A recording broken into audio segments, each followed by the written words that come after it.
चंदनानुलेपनं समर्पयामि सीतारामाभ्यं चंदनान्ते सर्वोपचारार्थे गन्धक्षपुष्पाणि समर्पयामि ततो पुष्पं पुष्पमालां मलच हैं।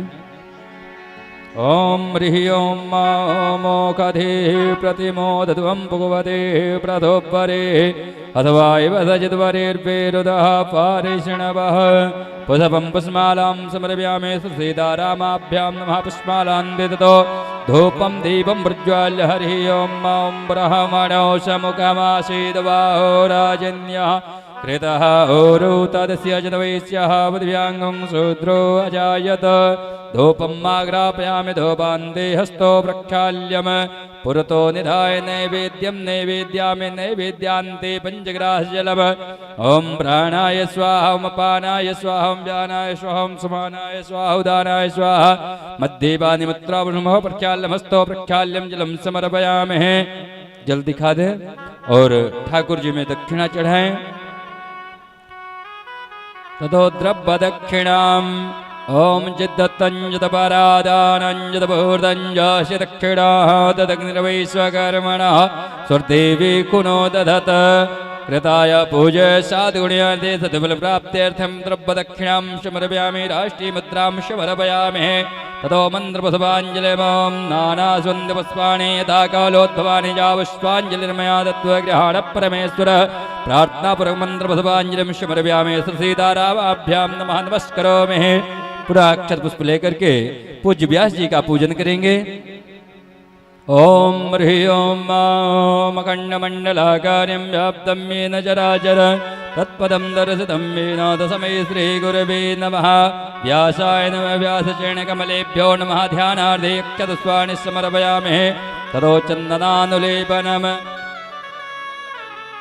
ओम गन्धद्वारां दुरादर्शां नित्यपुष्टां करेशणीमेश्वरीं सर्वभूतानां तामियो पावय श्रियं। ततो व्यासाय नमः पुष्पं पुष्पमालां माला पहना दें। आप सभी ताली बजाते हुए स्वागत करेंगे। ओम मोखधे प्रतिमोदध्वं भगवते प्रथोपरे अथवा इव सजिद्वरेर्वेरुदः पारिषणवः व्यासाय नमः। ततो द्रव्य दक्षिणाम् व्यास जी को दक्षिणा देकर के प्रणाम करें और इसके बाद आप सभी आरती करेंगे। आरती में सम्मिलित हो जाएं। ओम ज्वालामाल्यै नमः रत्नेश्वर्यै नमः सर्वोपचारार्थे गन्धक्षपुष्पाणि समर्पयामि। ओम इदगं हविः प्रजननं मे अस्तु दशवीरगं सर्वे गणगं स्वस्तये आत्मसनि प्रजासनि वसुसनि लोकशन्नभयसनि अग्निः प्रजां बहुलां मे करोत्वन्नं वयोरितो असमासु धत्त। तीरथ कलित ललित श्रियपेगे आरती श्री रामायण जी की। तीरथ कलित ललित श्रियपेगे आरती श्री रामायण जी की। तीरथ कलित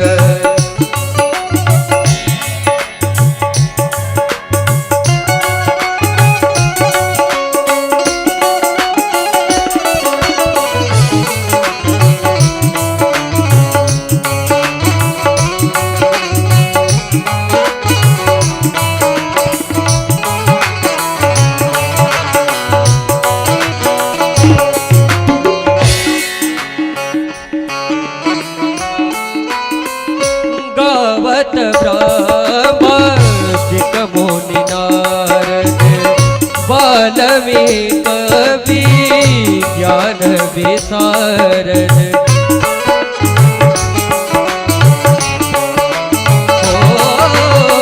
गावत ब्रह्म दिक मुनि नारद बालवी कवि ज्ञान विसारद सुख सनकारी सवरुतारद वरनी पवन सुत कीरतनी तीरथ कलित ललित सियपेगे आरत वीर मायन देगे।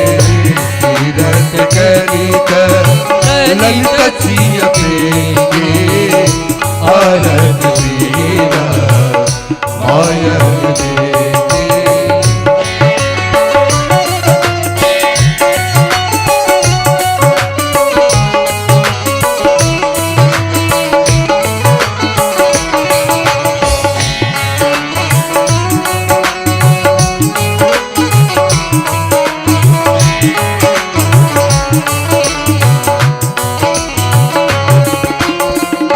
गावत वेद पुराण वस्त छवो शास्त्र सब ग्रंथन गोरस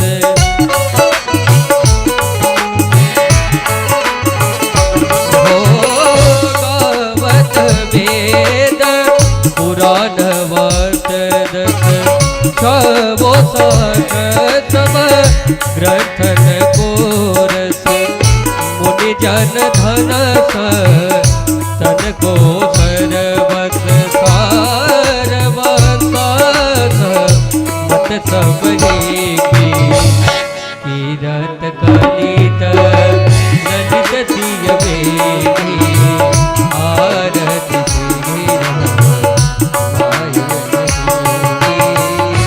कीरत कलित ललित सिय बेगी आरत वीरा मायन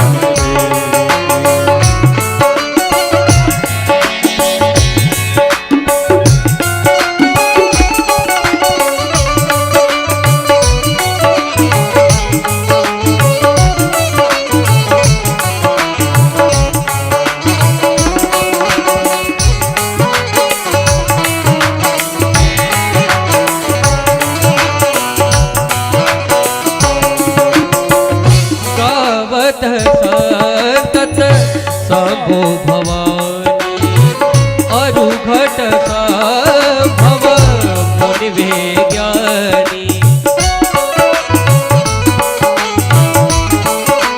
ओ गावत संतत शंभो भवानी अरुघट भव मुनि विज्ञानी व्यासवादी कवि वर्ज बखारी कागभूतोड़े गरुड़ के तीरथ कलित ललित सिय बेगी आरत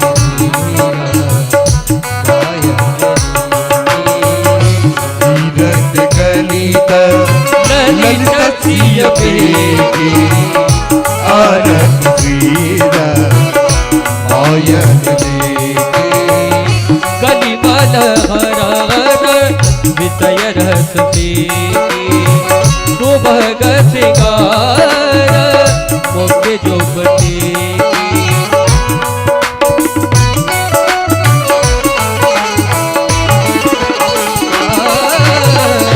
कलिमल हरण विषय रस पीगी सुभग सिंगार मुक्ति जुगती दनन रोग भव मोरी अमेगी आत्मात भव विद तुल देगी तीरथ कलित ललित सिय बेगी आरती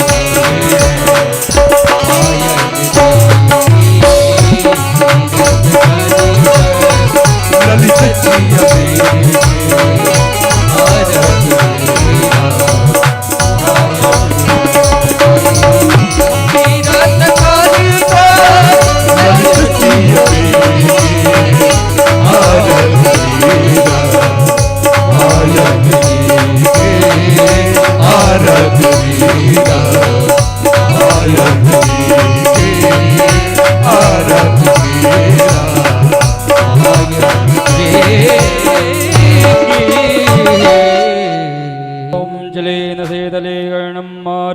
ग्रहणं दैवाभिवंदनं शय्यात्मनं ग्रहणं मंत्रपथपांजलिम।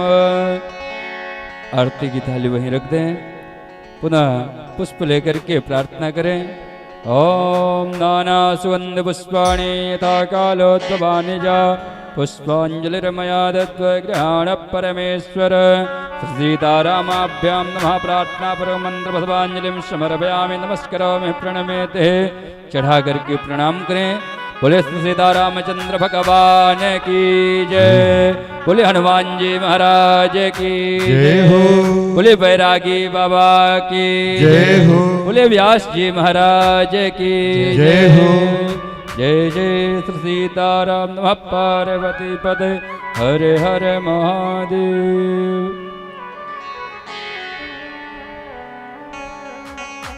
सभी लोग अपने अपने स्थान पर विराजमान हो जाएं। समतपुर ग्रामवासी नगरवासी क्षेत्रवासी को सूचित करते हुए अवध धाम से पधारे कथा व्यास परम पूज्य निशु भरद्वाज गोपी जी मंच पे विराजमान हो चुके हैं। आप सभी श्री राम भक्त कथा प्रेमियों से आप अपने कार्य से निवृत्त होकर के कथा पंडाल में आने का प्रयास करेंगे। नामकरण संस्कार जो हमारे बिटिया सतीश भैया जी का है, उनका नाम शिया जी रखा गया है। उनके नामकरण संस्कार में श्री राम कथा का भव्य आयोजन किया गया है। समस्त ग्रामवासी क्षेत्रवासी यदि आवाज सुन रहे हो, इस कथा में आकर के आप अपने जीवन को पुण्य बनाने का भाग्य बनाएं। जय श्री राम, जय श्री राम।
और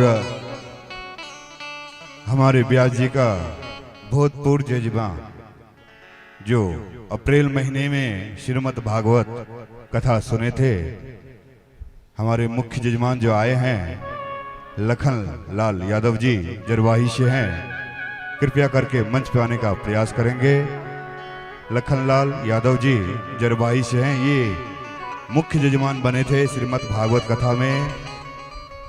अप्रैल के महीने में शुरुआत 1 अप्रैल में इनका कथा हुआ था, वो यहाँ भी आए हैं, निवेदन करेंगे। लखन यादव जी आप मंच पे आने का प्रयास करें। और जेपी यादव जी जो आए हैं वो भी मंच पे आने का प्रयास करेंगे।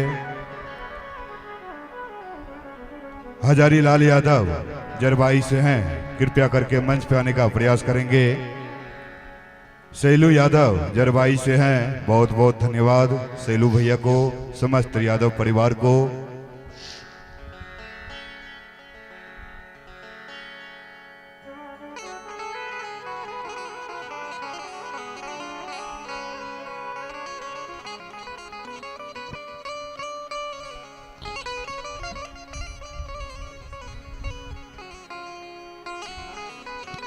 और आयुष यदि आवाज सुन रहे हो तो मंच पे आने का प्रयास करेंगे। आयुष यादव जी बहुत बहुत धन्यवाद। ये सब मिलके बहुत तन मन धन से श्रीमद् भागवत कथा का आयोजन किए थे। एक बार जोरदार इनके लिए ताली बजा कर आप लोग स्वागत करेंगे। और व्यास जी के माध्यम से अंग वस्त्र से सम्मानित होगा।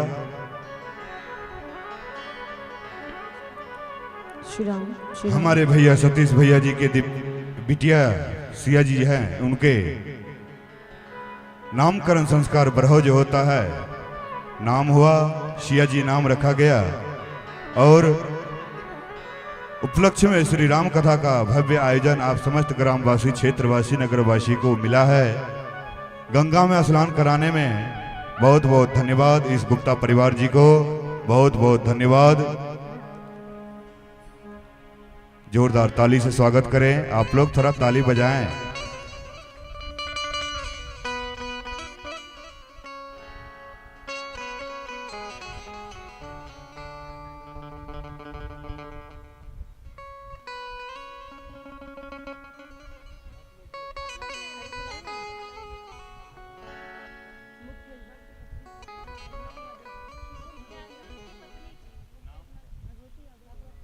और भगवती यादव जी हमारे मुख्य जजमान के धर्म पत्नी है भगवती यादव जी, उनको भी ब्यास जी के द्वारा अंग वस्त्र देकर के सम्मानित करेंगे।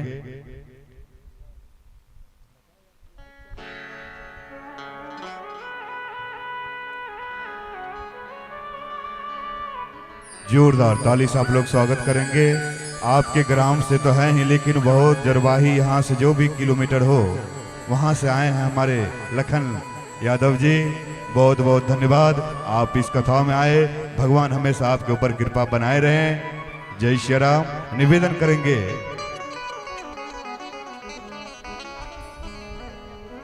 और किरण यादव जी वो भी आए मंच पे। बहुत बहुत धन्यवाद आप लोग सभी को, यादव परिवार को, गुप्ता जी की ओर से आप सभी को बहुत बहुत धन्यवाद, स्वागत।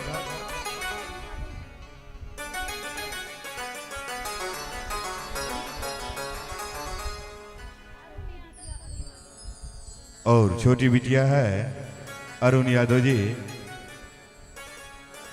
जोर जोरदार से ताली बजाएं आप लोग, क्योंकि जरवाही से आए हैं। बहुत सेवा किए हैं ब्यास जी का, हम समेत कलाकार बंधुओं को बहुत सेवा किए थे। सतीश भैया बहुत आनंद दिए थे, आपके यहाँ जरवाही में कथा हुआ था। चलिए आप अपने अपने स्थान पे सब लोग विराजमान हो जाइए। निवेदन करते हुए कथा व्यास परम पूज्य निशु भरद्वाज गोपी जी हम भक्तों को वहां ले चले जहां कल की कथा में आनंद लेते हुए, गंगा में स्नान कराते हुए समस्त भक्तों को वहीं पे हम भक्तों को वहां ले चलें। जय श्री राम, जय श्री राम। श्री राम। जय सिया राम, जय जय सिया राम, जय जय सिया राम, जय जय सिया राम। श्री राम, जय जय सिया राम। श्री राम, जय जय सिया राम, जय जय सिया राम।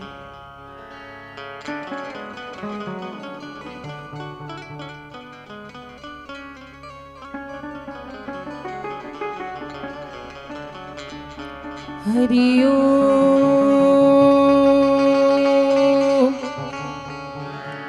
स्वस्ति श्री गणेशाय नमः।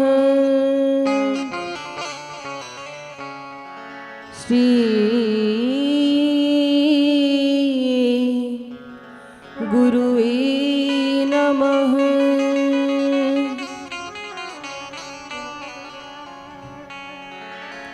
वर्णानामर्थ संघानां रसानां छन्दसामपि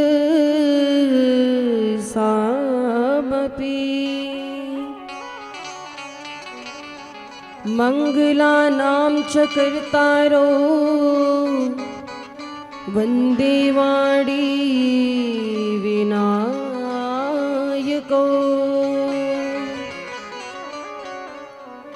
भवानी शंकरौ वन्दे श्रद्धा विश्वास रूपिणो। याभ्यां विना न पश्यन्ति सिद्धा स्वान्तस्थमीश्वरम्।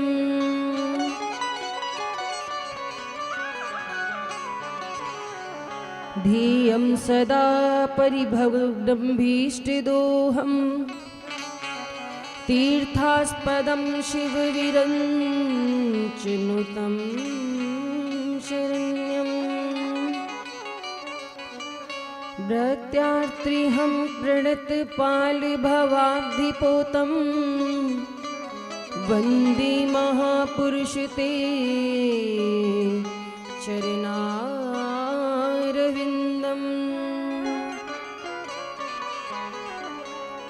मङ्गलं कोशलेन्द्राय महनीय गुणाब्धये चक्रवर्ती तनुजाय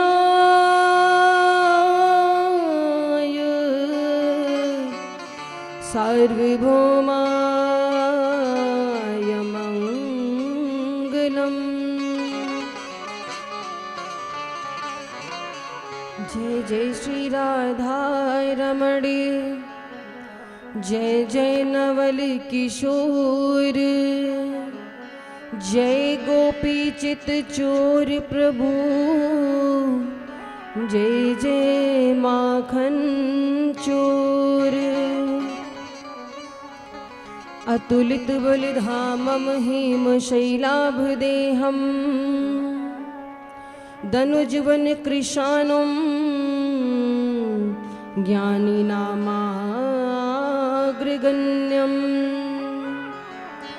सकल गुण निधानम वानराणामधीशं रघुपति प्रिय भगतम वातजातं नमामि। अखंड मंडलाकारं व्याप्तं येन चराचरम् तत्पदं दर्शितं येन तस्मै श्री गुरुवे नमः। लेत सदा सुधि दीन की सहज दया के धाम, जननी जनक यह दीन के प्रभु श्री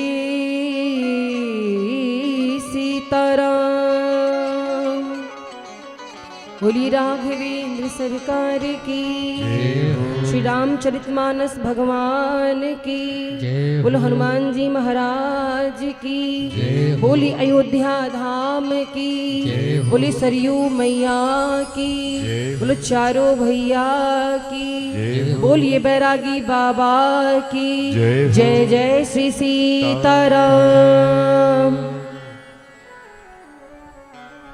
परमाध्यक्ष अनंत कोटि ब्रह्मांड नायक सर्वेश्वरेश्वर पुराण पुरुषोत्तम भक्तवांशा कल्पतरु श्री सीताराम जी की शब्दमयी मूर्ति श्री रामचरितमानस की पावन कथा का आज चतुर्थ दिवस है। विगत 3 दिनों से आप सभी भगवत भक्त इस पवित्र प्रांगण में उपस्थित होकर के भगवान की लालित्यमयी गाथा का श्रवण लाभ प्राप्त करके अपने जीवन को धन्य बना रहे हैं। इस प्रांगण में उपस्थित हमारी श्रद्धामयी माताएं बहनें, सत्पुरुष, भगवत वृंद, भगवत भक्त, उपस्थित सभी माननीय श्रोतागण बंधु, हमारे मुख्य यजमान जी श्री रामचरित जी, उनका पूरा परिवार जिनका विशेष सहयोग रहा है इस कार्यक्रम में, और हमारे मुख्य यजमान जी, भूतपूर्व मुख्य यजमान जी, जिनका आज पूरा परिवार यहाँ उपस्थित है, आदरणीय श्री राम लखन यादव जी। बड़े आनंद की बात है आज आपकी उपस्थिति यहाँ पर हुई है, ये हमारे लिए सौभाग्य की बात है। आप सभी का सादर अभिनंदन है।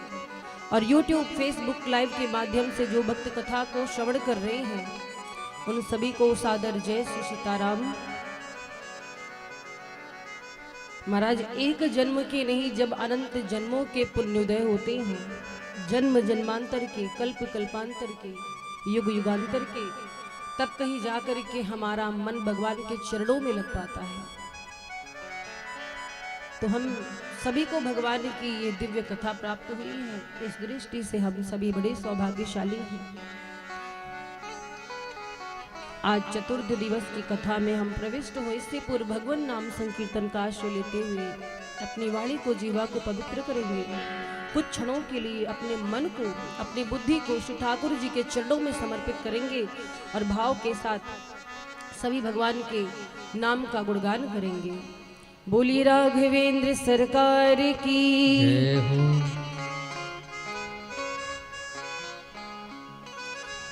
श्री राम जय जय राम। श्री राम जय जय राम। श्री राम जय जय राम।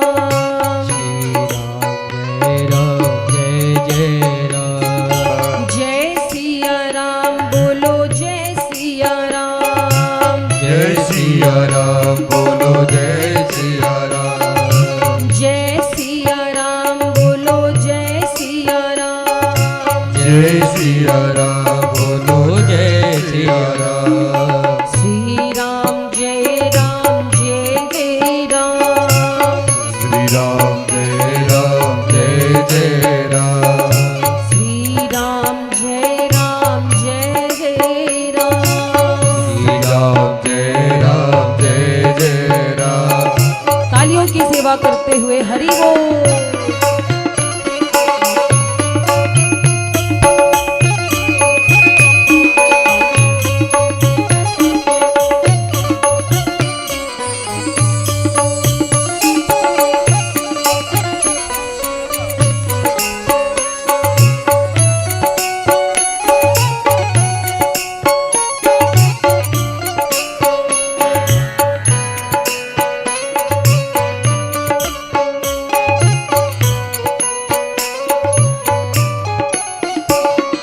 श्री राम जय जय राम। श्री राम जय जय राम। श्री राम जय जय राम। श्री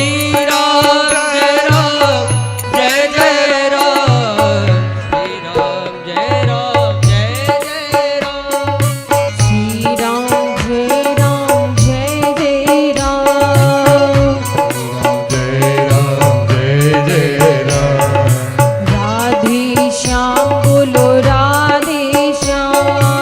राधे श्याम बोलो राधे श्याम। जय सिया राम बोलो जय सिया राम। जय सिया राम बोलो जय सिया राम। राधे श्याम बोलो राधे श्याम। राधे श्याम बोलो राधे श्याम। श्री राम जय जय राम। श्री राम जय जय राम। श्री राम जय जय राम। श्री राम जय जय राम। दोनों हाथों को उठा करके तालियों की सेवा करते हुए हरि बोल। बोली राघवेंद्र सरकार की जय हो।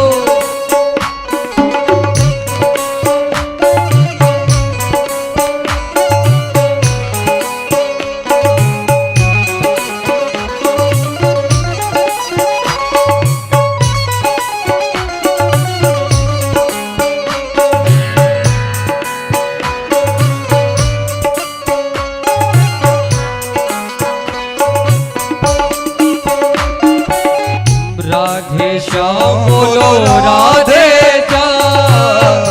राधे श्याम बोलो राधे श्याम। राधे श्याम बोलो राधे श्याम।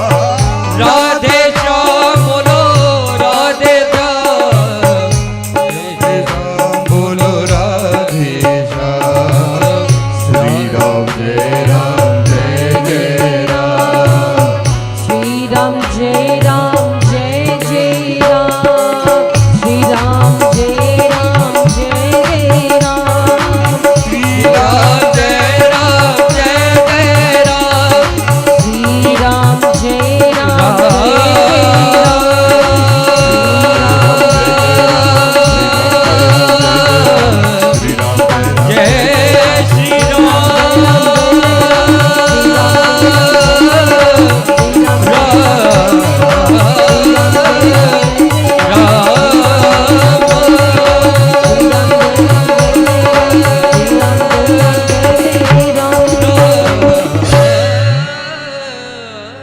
बोली राघवेंद्र सरकार की। जय हो।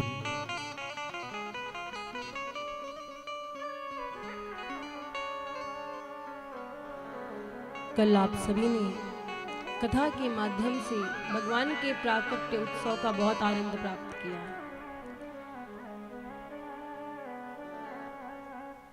भगवान भोलेनाथ मां भवानी को कथा सुना रहे हैं भगवान श्री राम के जन्म के 5 कारण बताए। भगवान श्री राम के अवतार का कारण बताया। देखिए, स्वाभाविक भाषा में हम कह देते भगवान श्री राम का जन्म हुआ, कृष्ण जी का जन्म हुआ। वास्तव में ईश्वर के कभी जन्म नहीं होते, अयोनिज हैं ये। तो क्या होता है? जन्म साधारण मनुष्यों का होता है, हम आप जैसे लोगों का। भगवान का तो अवतार होता है। अच्छा, अवतार किसे कहते पता है? अपनी वास्तविक स्थिति से नीचे उतरना ही अवतार कहलाता है। तो भगवान सदैव भक्तों के कल्याण के लिए, भक्तों के प्रेम में अवतार लेते हैं। कल चर्चा भई थी कि भगवान श्री राम जी के अवतार के बहुत सारे रहस्य हैं। एक कारण नहीं महाराज, बहुत कारण हैं। और देखिए भगवान श्री राम कौन है? अनंत हैं।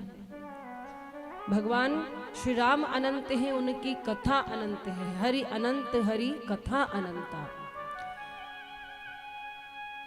किंतु मुख्य 5 कारण जो थे वो भोले बाबा ने बताए।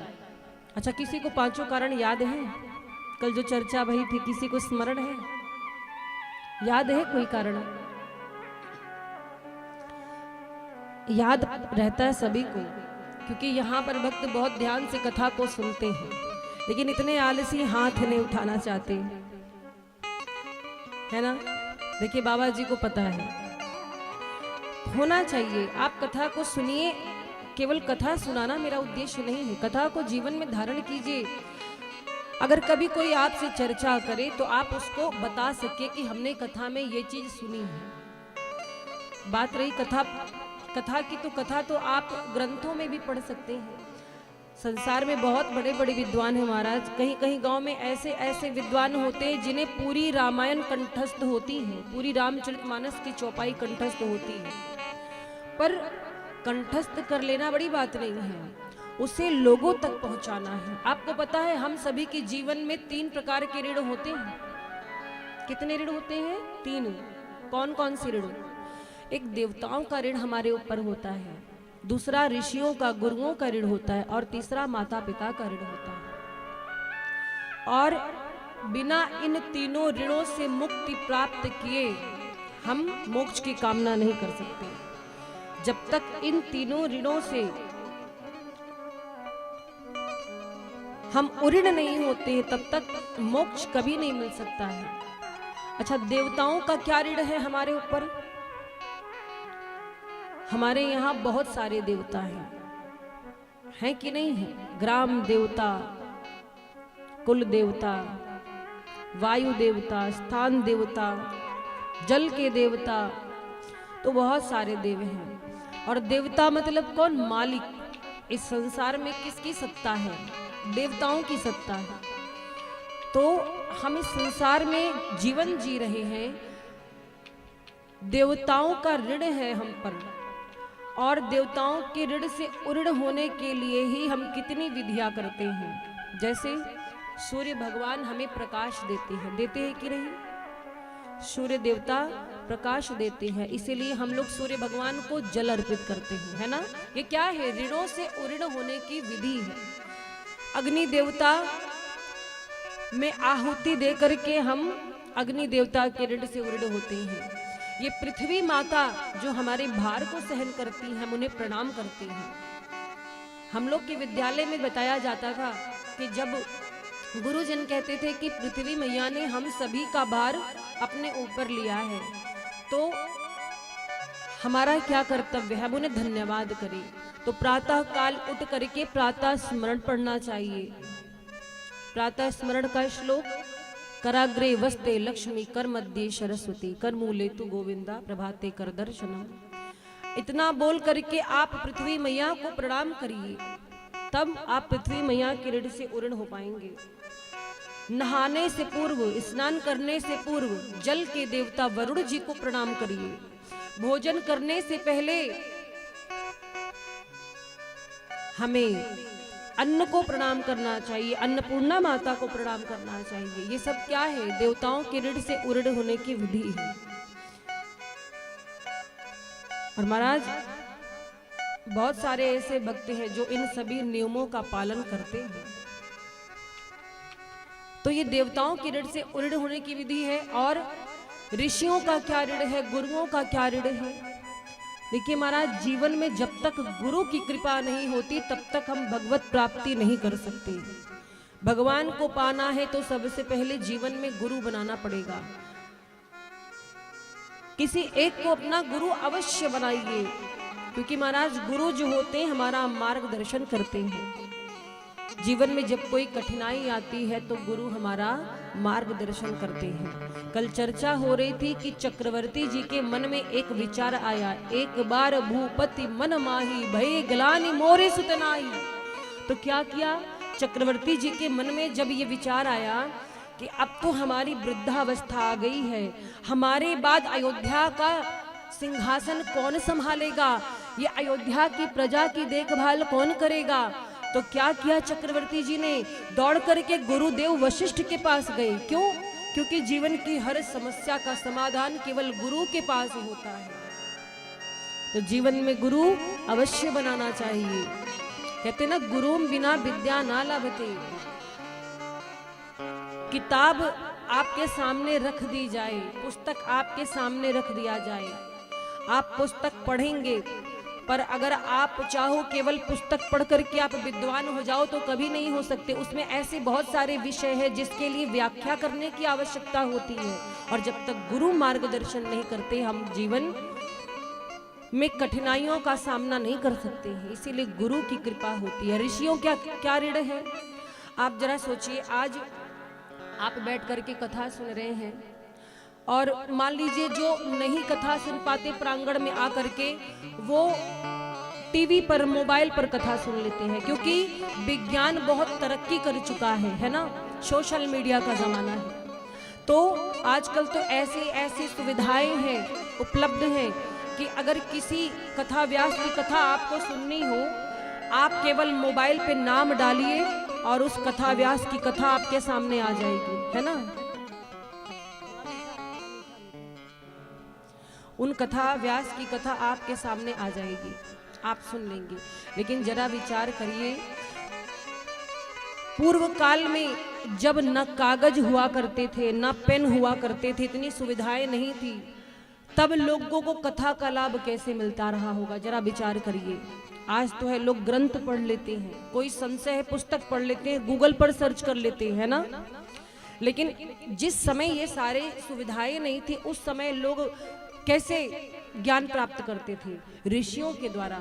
और सोचिए, हमारे जो पूर्वाचार्य हैं, ऋषि जन हैं, कैसा उनका प्रखर मस्तिष्क रहा होगा, उनकी बौद्धिक क्षमता कितनी रही होगी। ना कागज था, ना कलम था, कितना उन्होंने याद किया होगा। सोचिए उन्होंने कितना याद किया होगा, जो आज हम आपके पास पहुंची है ये कथा।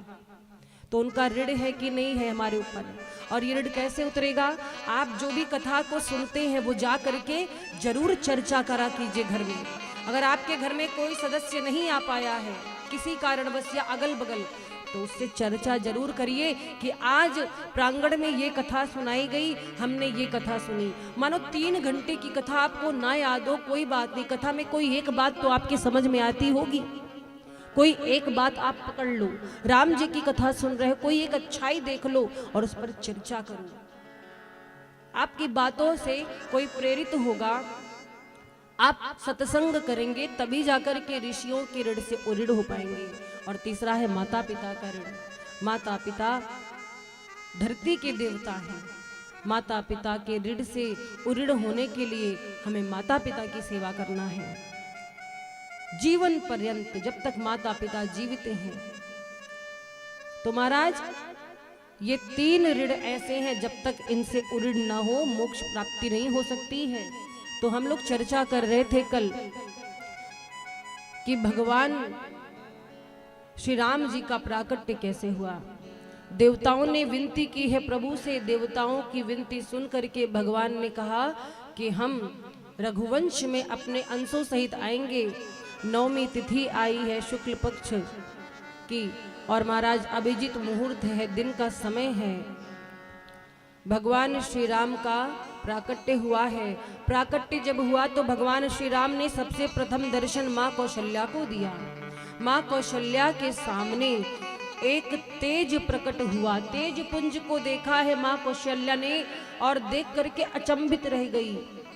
भगवान के विराट स्वरूप का दर्शन हुआ है, माँ कौशल्या कांप गई। भगवान के स्वरूप को देख करके सुंदर पीतांबरी धारण किए, आयुधों से परिपूर्ण मणियों की माला धारण किए और भगवान के एक एक रोमकूपों में अनेकों ब्रह्मांड दिखाई पड़ रहे थे। ये देख करके माँ कांप गई और कांपने लगी तो हाथ जोड़ करके बोले कि प्रभु आपकी माया कभी मुझे व्याप्त ना हो। हमने तो आपसे बालक बनने के लिए प्रार्थना की थी, आप तो पिता बनकर आए हैं। भगवान बोले कि मैया हम पहली बार किसी के बेटा बनने जा रहे हैं, तो हमें बताइए बेटा कैसे बनते हैं। तब माँ कहती हैं कि जय शिशु लीला अति प्रिय शीला, आप शिशुओं की भांति लीला करिए। और भगवान देखते ही देखते छोटे से बालक के रूप में हो गए। पूरे अयोध्या नगरी में खबर मिली, सबको सूचना मिल गई दासियों के द्वारा कि भगवान का प्राकट्य हो चुका है। देवता हर्षित हो गए। अब महाराज सब बधाइयां देने के लिए पहुंचे और बच्चों का रोदन सुन करके, शिशुओं का रोना सुन करके आज चक्रवर्ती जी प्रसन्न हो गए, गदगद हो गए। गुरु वचनों पर विश्वास किया है और गुरु वचनों पर विश्वास किया तो उन्हें क्या प्राप्त हुआ? आज 4 बालक प्राप्त हुए। और ध्यान रहे ये केवल 4 बालक नहीं है, आज उन्हें 4 पुरुषार्थों की प्राप्ति हो गई है वृद्धावस्था में। कौन कौन से? धर्म, अर्थ, काम और मोक्ष, ये चारों पुरुषार्थ चक्रवर्ती जी को प्राप्त हुए हैं। तो महाराज जैसे ही पुत्रों के जन्म की बात सुनी चक्रवर्ती जी प्रसन्न हो गए और गुरुदेव को जाकर के प्रणाम किया। अब महाराज ऐसा आनंद आया है अयोध्या में, ऐसे आनंद भया है कि जो भी सुनता कि चक्रवर्ती जी को पुत्र रत्न की प्राप्ति हुई है, सभी देखने आ जाते, सभी दौड़ दौड़ करके देखने आते। और भगवान भोलेनाथ माँ भवानी से कहते हैं कि जब सबने सुना कि चक्रवर्ती जी को लाला हुआ है वृद्धावस्था में गुरु कृपा से, तो गाने बजाने वालों की इतनी मंडली आई, इतनी मंडली आई। एक मंडली भजन गा रही है तो दूसरी मंडली प्रतीक्षा कर रही है कि ये भजन गा करके जाए, बधाई गा करके जाए तो मेरी बारी आए।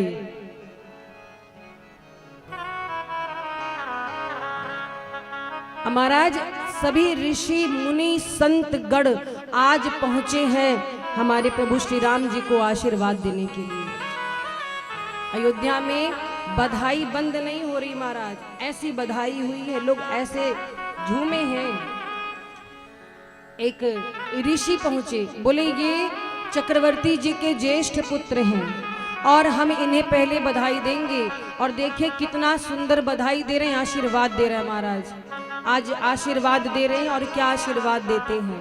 कहते हैं जाकर नाम सुनत शुभ होई, मोरे गृह आवा प्रभु सोई। और महाराज तो क्या आशीर्वाद दे रहे हैं, एक एक करके देखिए, बहुत सुंदर आशीर्वाद दिया है। एक मुनि कहते हैं कि इनकी बहुत आवश्यकता थी धरती पर, बहुत बढ़िया हुआ। और आशीर्वाद क्या दिया? अरे ऐसन मनोहर मंगल मूरत सुहावन सुंदर सूरत नो,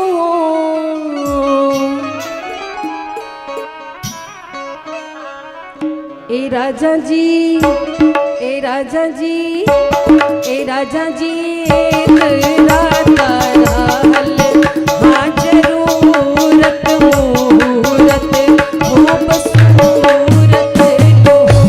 हे राजा जी एक रात रहल हाँ जरूरत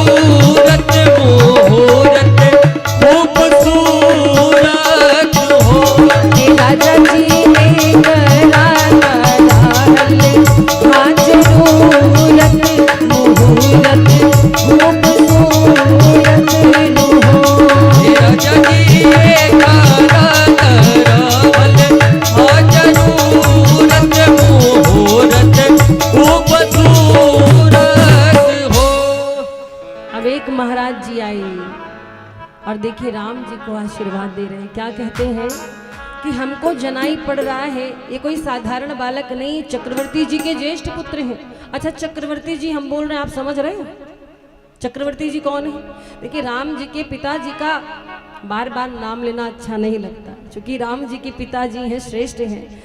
तो दशरथ जी का ही नाम चक्रवर्ती जी है और बार बार उनका नाम लेना उचित नहीं है। हमारे इष्ट के पिता हैं, इसीलिए हम चक्रवर्ती जी कहेंगे तो समझ जाना। वैसे बहुत समझदार भक्त हैं, सब समझते हैं। तो क्या कहा, अरे हमरा जनाता बबुआ डीएम हुई है, अरे नानाई तो सीएम हुई है हो। एक बोले हमको तो जनाई पड़ रहा है ये डीएम होंगे, तब तक दूसरे ऋषि आए बोले नाना ये तो जीएम होंगे। क्या कहा, अरे हमरा जनाता बबुआ डीएम हुई है, अरे नाना ये तो जीएम हुई है हो। और क्या कहा, ए ललना ए ललना ए ललना हिंद के सितारा सीएम होई है, ओह से ऊपर पीएम होई है हो। ललना हिंद के सितारा सीएम होई है, ओह से ऊपर पीएम होई है हो। ललना हिंद के सितारा सीएम होई है, ओह से ऊपर पीएम होई है हो।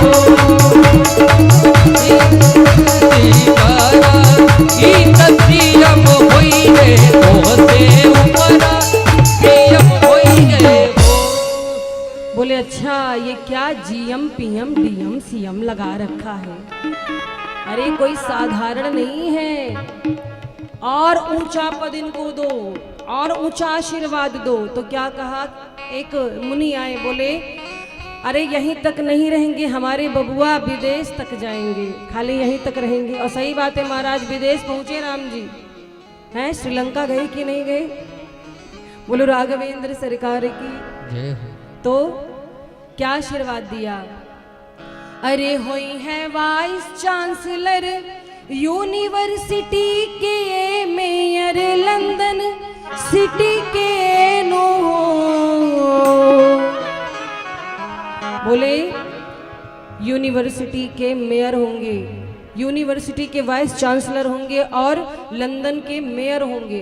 किसी ने कहा अच्छा अच्छा, बोले ए ललना ए ललना ए ललना होम सेक्रेटरी गवर्नमेंट के ताहिरा अपना मिट्टी के ललना होम सेक्रेटरी गवर्नमेंट के ताहिरा अपना मिट्टी के हो। ललना होम सेक्रेटरी गवर्नमेंट के ताहिरा अपना मिट्टी के हो। एक मुनि आए, बोले वाह भैया क्या आशीर्वाद तुम लोग दे रहे हो, है ये त्रेता युग है, कलयुग थोड़ी है। ये सब GM PM DM CM vice chancellor mayor ये सब कलयुग में होंगे, ये त्रेता युग है। त्रेता युग के हिसाब से आशीर्वाद दीजिए। हाँ तो इस बार क्या आशीर्वाद दिया, एक दूसरे महात्मा जी आए, बोले अब हम आशीर्वाद त्रेता युग के हिसाब से देंगे। अब सुनिए क्या आशीर्वाद देते हैं। कहते हैं अरे बबुआ हमार महाराज होई है और राजा धीराज होई है हो। सब बोल पड़े जय हो जय हो। अरे बबुआ हमार महाराज होई है और राजा धीराज होई है हो। अच्छा एक बात बताओ, आनंद आ रहा है? तो आनंद आता है तो क्या करते हैं? हाँ तो काहे शांत बैठते हैं? ऐसे मुस्कुरा करके बधाई होती है, राम जी की बधाई हो रही है और कुछ लोग महाराजा ही से बैठे हैं इतना दुख में। हाँ सुन लो, उदासी जिस चेहरे का श्रृंगार करती है उस चेहरे पे बैठने से मक्खियां भी इंकार करती हैं। तो मुस्कुराते रहिए, बधाई हो रही मेरे राघव जी की। ए ललना ए ललना ए ललना धातु में हीरा तू खराज होई है सिहरा वाके ताज होई है। ललना धातु में हीरा वो खराज होई है हीरा वाके ताज होई है हो। ललना धातु में हीरा तू खराज होई है सिहरा वाके ताज होई है हो। ललना धातु में हीरा वो खराज होई है हीरा वाके ताज होई है हो। बोले बहुत बढ़िया आशीर्वाद रहा भैया, ये आशीर्वाद लगा बढ़िया, लेकिन थोड़ा इससे और ऊंचा होना चाहिए। महात्मा जी एक और है, बोले अब आखिरी लास्ट और सबसे वीआईपी आशीर्वाद देने जा रहे हैं। अब इससे बढ़िया आशीर्वाद कछु हो ही नहीं सकता। तो क्या कहा कि महाराज तो होंगे लेकिन उनके अंदर और भी गुण होगा। कौन सा गुण होगा?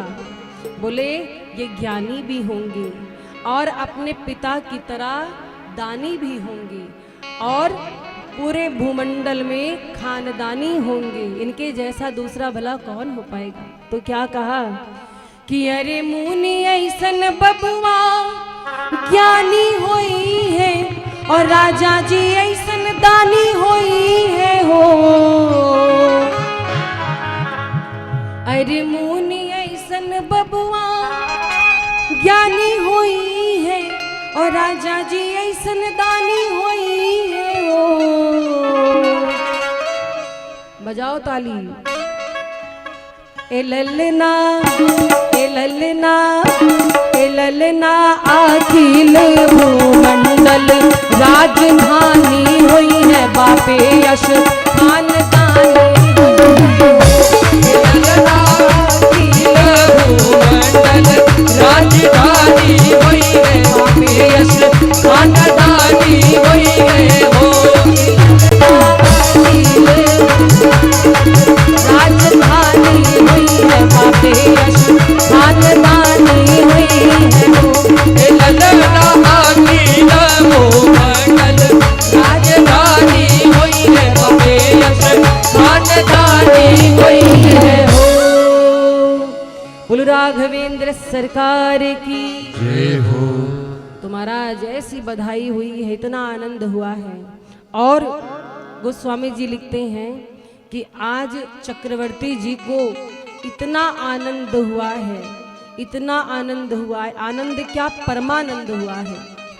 देखो आनंद भी तीन प्रकार के होते हैं। एक होता है आनंद, एक होता है ब्रह्मानंद और एक होता है परमानंद। ये चरम सीमा है। तो आज चक्रवर्ती जी को परमानंद है। परमानंद पूरी मन राजा, परमानंद पूरी मन राजा।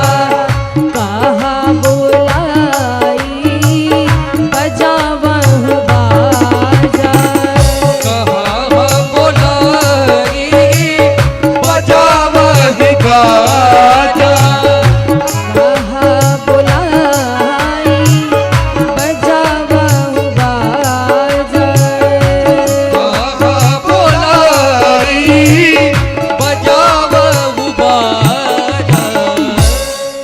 परमानंद में है चक्रवर्ती जी और कहते हैं कि बाजा बंद नहीं होना चाहिए। इतना आनंद है, इतना आनंद है। और महाराज गोस्वामी जी लिखते हैं कि चक्रवर्ती जी ने ब्राह्मणों को बुला करके खूब दान दिया। सर्वप्रथम ब्राह्मणों को बुलाया क्योंकि ब्राह्मणों की कृपा से, गुरु की कृपा से आज भगवत प्राप्ति हुई है। एक बात याद रखिएगा महाराज, जीवन में ब्राह्मणों का सम्मान बहुत करना चाहिए। अगर कोई ये सोचे कि हम जातिवाद की बात कर रहे हैं तो ऐसा नहीं महाराज, क्योंकि हमारे यहाँ सनातन धर्म में 16 प्रकार के संस्कार होते हैं, है ना। और वो सारे संस्कार जन्म से लेकर के मृत्यु पर्यंत वो सारे संस्कार कौन संपन्न कराते? ब्राह्मण कराते हैं। घर में सत्यनारायण भगवान की कथा सुननी हो तो आप किसको खोजते हो? ब्राह्मण खोजते हो। यहाँ तक कि किसी की मृत्यु भी हो जाए तो वो सारे संस्कार कराने के लिए ब्राह्मण को बुलाते हैं। नामकरण करना हो तो, अन्नप्राशन करना हो तो, है ना।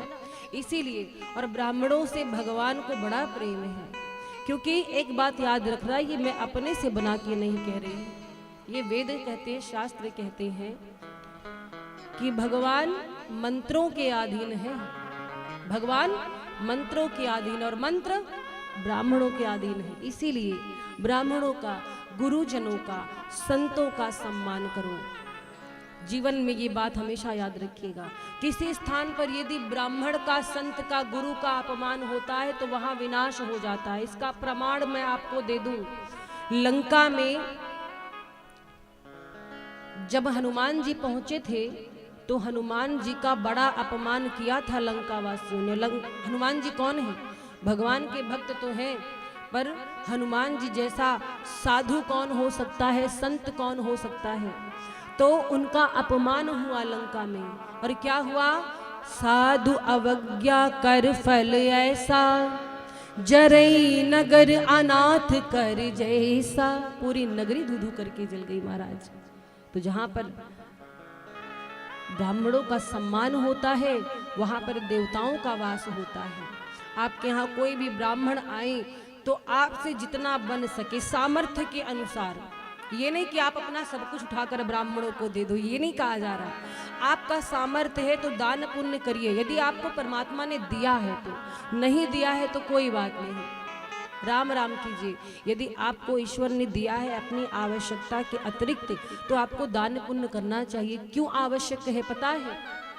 क्योंकि दान से धन की शुद्धि होती है। यदि आप कहो कि हम जीवन में कोई पाप करते ही नहीं है तो महाराज कैसे मान ले हम? जरूरी नहीं कि किसी के यहाँ जाकर आपने चोरी कर ली, बैंक रॉबरी कर ली तो ही पाप हुआ। वो तो बड़े बड़े पाप है, पर छोटे मोटे पाप हम आप हमेशा करते हैं। झूठ बोलना, है ना, मुख से किसी की निंदा निकल ही जाती है कभी कभी। तो कुछ पाप तो हमसे ऐसे होते रहते। अब सोचिए, हम जब चलते हैं तो कभी कभी हमारे पाँव के नीचे चींटियां आ जाती हैं। ये क्या है? अपराध है। तो कुछ अपराध तो जानबूझ के किए जाते हैं और कुछ अनजाने में हो जाते हैं। तो जानबूझ के किए गए अपराध का दंड भुगतना पड़ता है, पर अनजाने में पाप हो जाए मान लो तो उसके लिए प्रायश्चित बना है। और प्रायश्चित क्या है? भगवान का भजन। प्रायश्चित का मतलब ये नहीं कि आप कोई गलती करो फिर प्रायश्चित करो, फिर गलती करो फिर प्रायश्चित, ऐसा नहीं है। प्रायश्चित करने के बाद संकल्प लो कि अभी हम ये गलती नहीं करेंगे या हम प्रयास करेंगे हमसे ना हो, ये संकल्प भी लेना चाहिए। और इन्हीं सब पापों से बचने के लिए तो महाराज अनुष्ठान होते हैं, धर्म कार्य होते हैं कि हमारे पुण्यों का उदय हो और पाप समाप्त हो। तो ये कब होता है? जब गुरु कृपा होती है, संतों की कृपा होती है, ब्राह्मणों की कृपा होती है। इसलिए खूब दान करो। दान से याद आया, मैं अक्सर ये एक छोटी सी हास्य कथा सुनाया करती हूँ, आज यहाँ पर भी सुना रही हूँ। एक बार की बात है, एक व्यक्ति था, भगवान की कृपा से उसे किसी चीज की कमी नहीं थी। भगवान ने उसे इतना दिया था कि अगर वो वृद्धावस्था तक बैठकर खाता तो उसका खर्चा ना होता, बचा रहता, इतना था।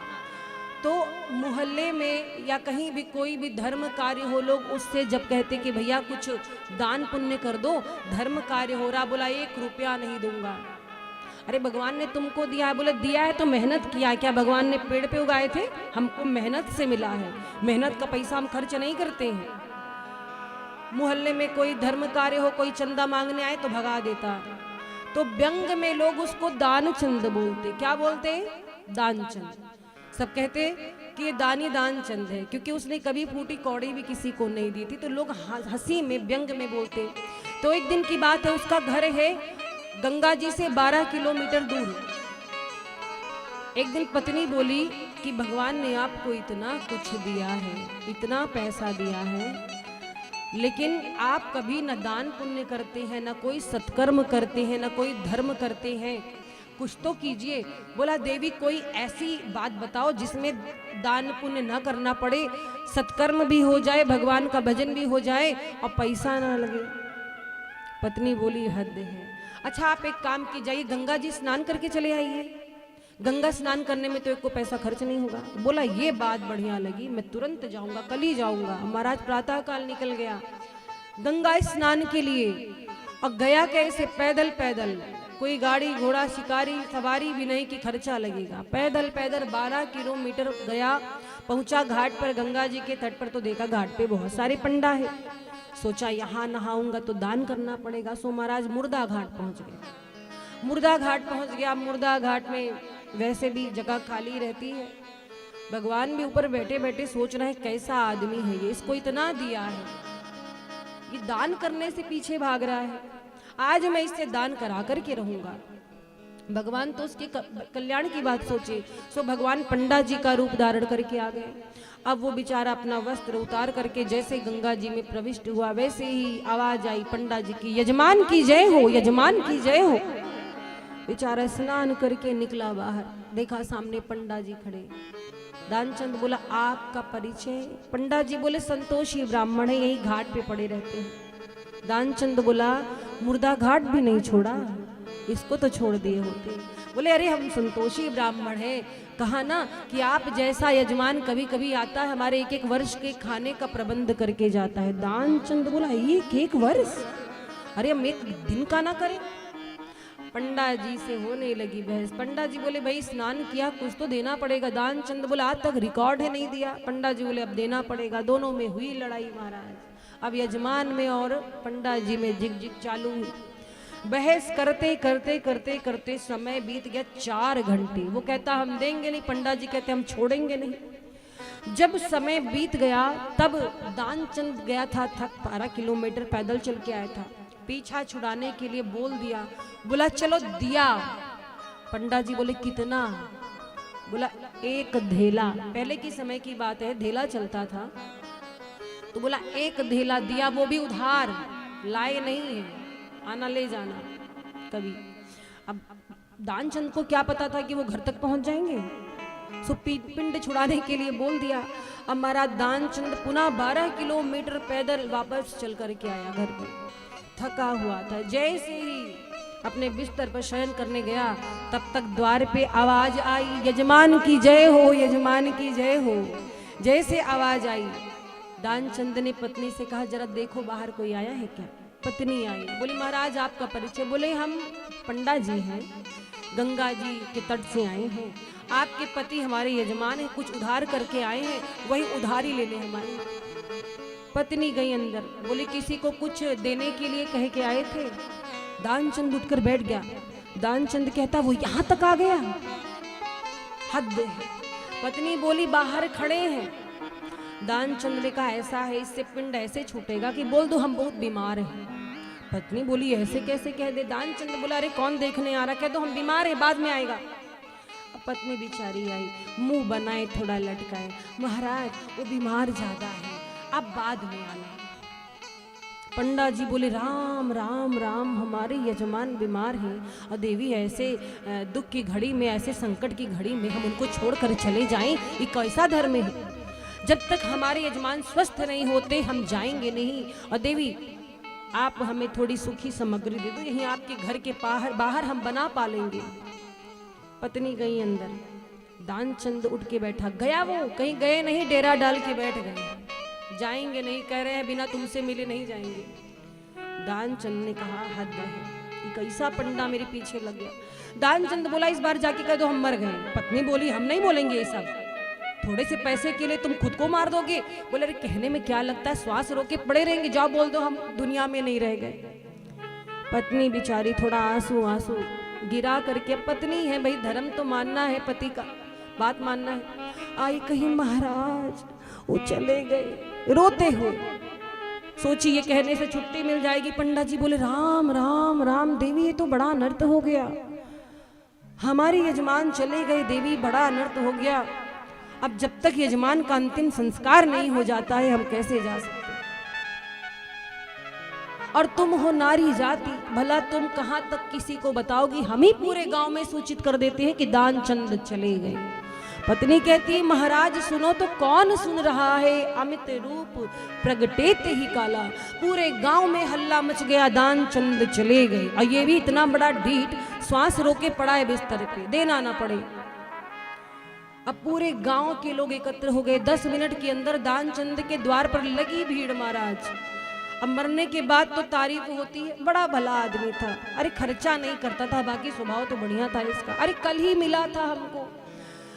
गांव वाले आए, चूंकि उसके परिवार में और कोई था नहीं, सो गांव वाले बोले ये नारी बिचारी अबला ये क्या तैयारी करेगी, सो इसके अंतिम संस्कार की तैयारी हमें ही करनी पड़ेगी।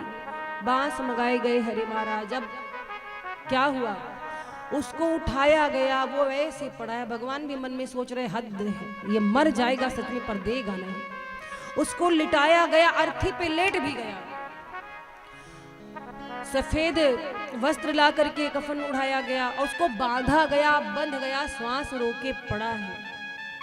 लोग लेकर के शमशान जाने लगे। अब पत्नी रोए, अरे वो मरे नहीं है, अरे वो मरे नहीं है। सब बोले देवी तुम्हारा मोह है, बावरी हो गई है, सत्य को स्वीकार नहीं कर पा रही है।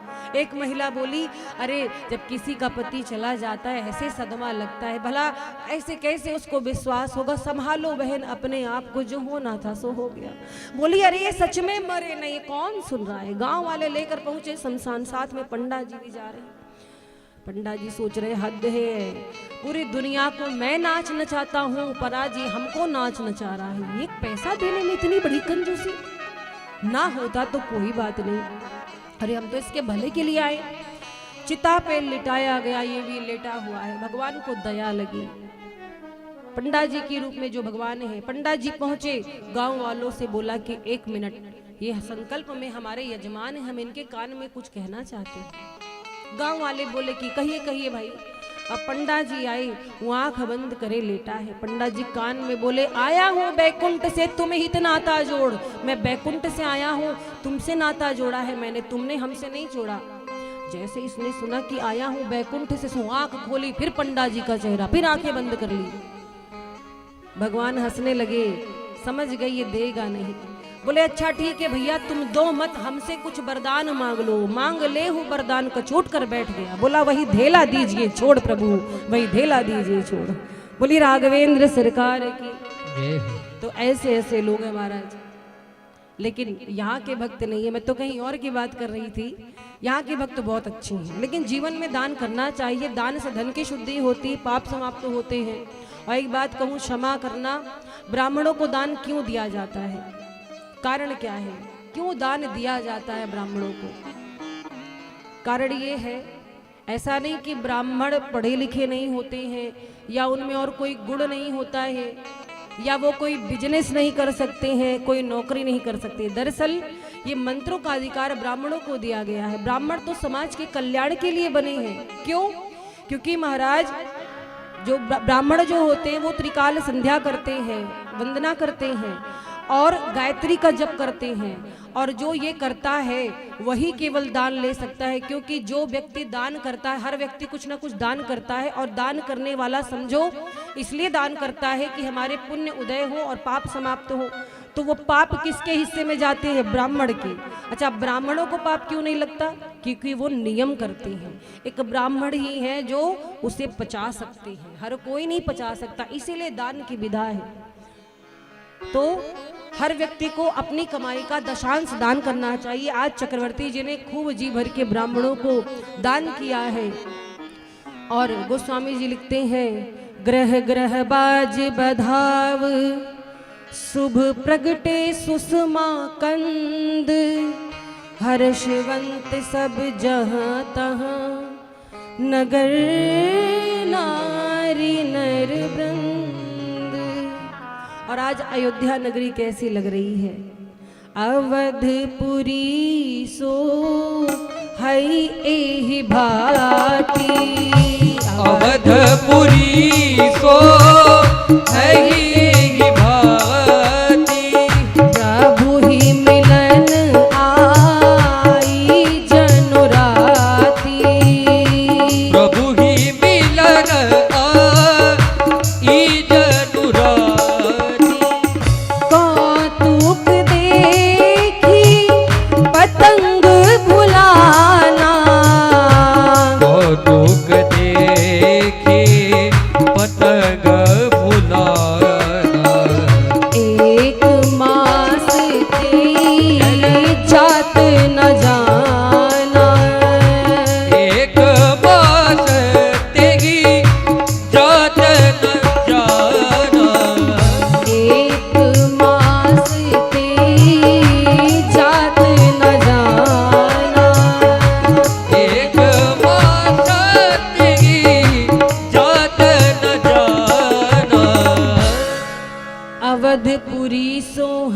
ही भांति प्रभु ही मिलन आई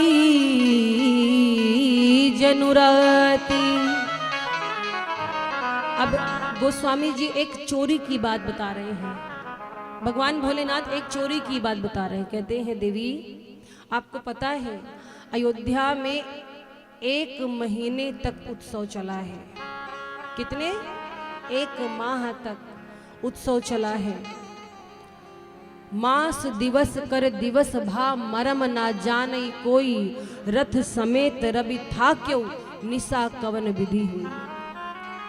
अच्छा, अब 1 महीने का दिन कैसे हो सकता है? यहाँ लिखा गया है कि एक दिन जो था वो 1 महीने भर का हो गया। मतलब जब भगवान आए तो दिन में आए, है ना, सूर्य वंश में आए।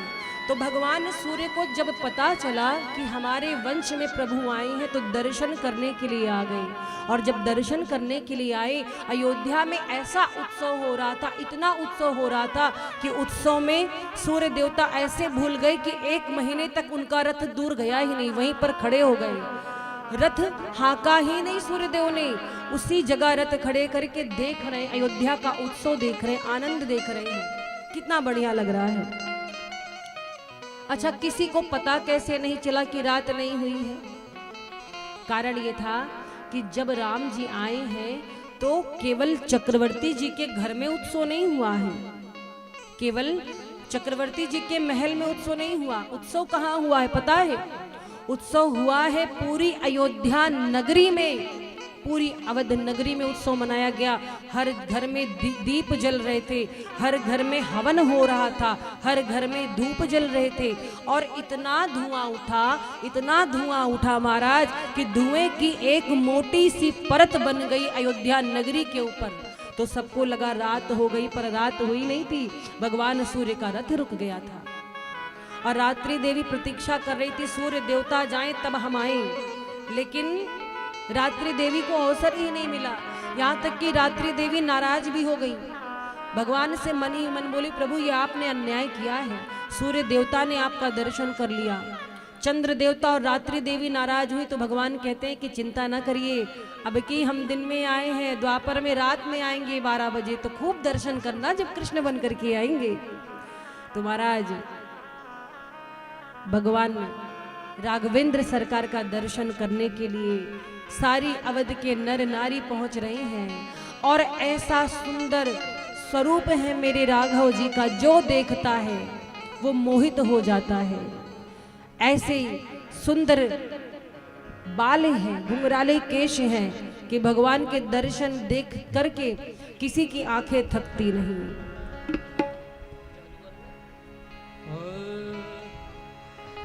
जादू कर गयो, जादू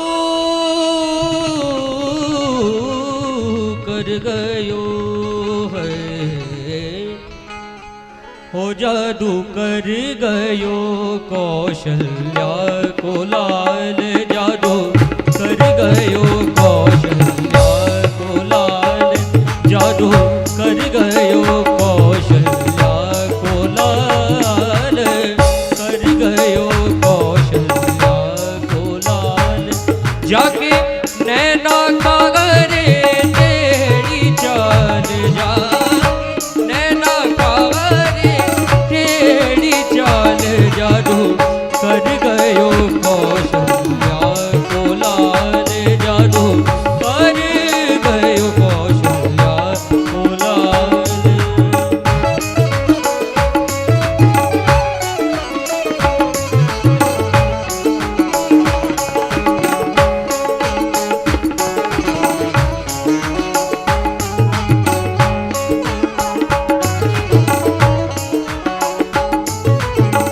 निधिया नया वे रोज सतावे, निधिया नया वे रोज सतावे, मोहिनी मूर्तिया मोहे जगावे, मोहिनी मूर्तिया मोहे जगावे।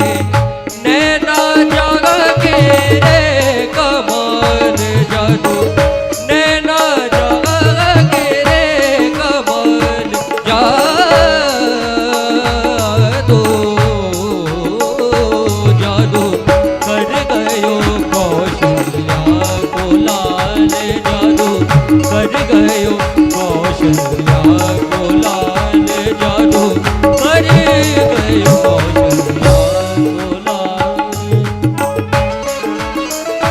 हरियों की सेवा करते हुए बोलो राघवेंद्र सरकार की।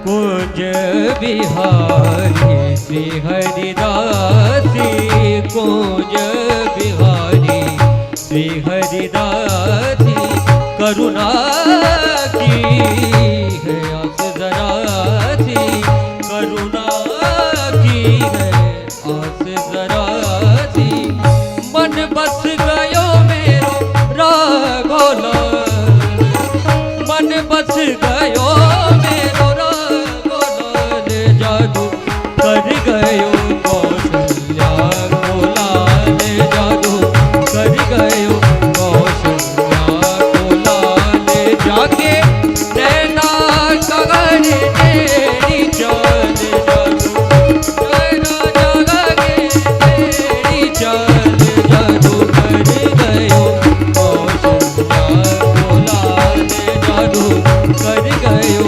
कौशल्या कोलाल, जादू कर गयो कौशल्या कोलाल।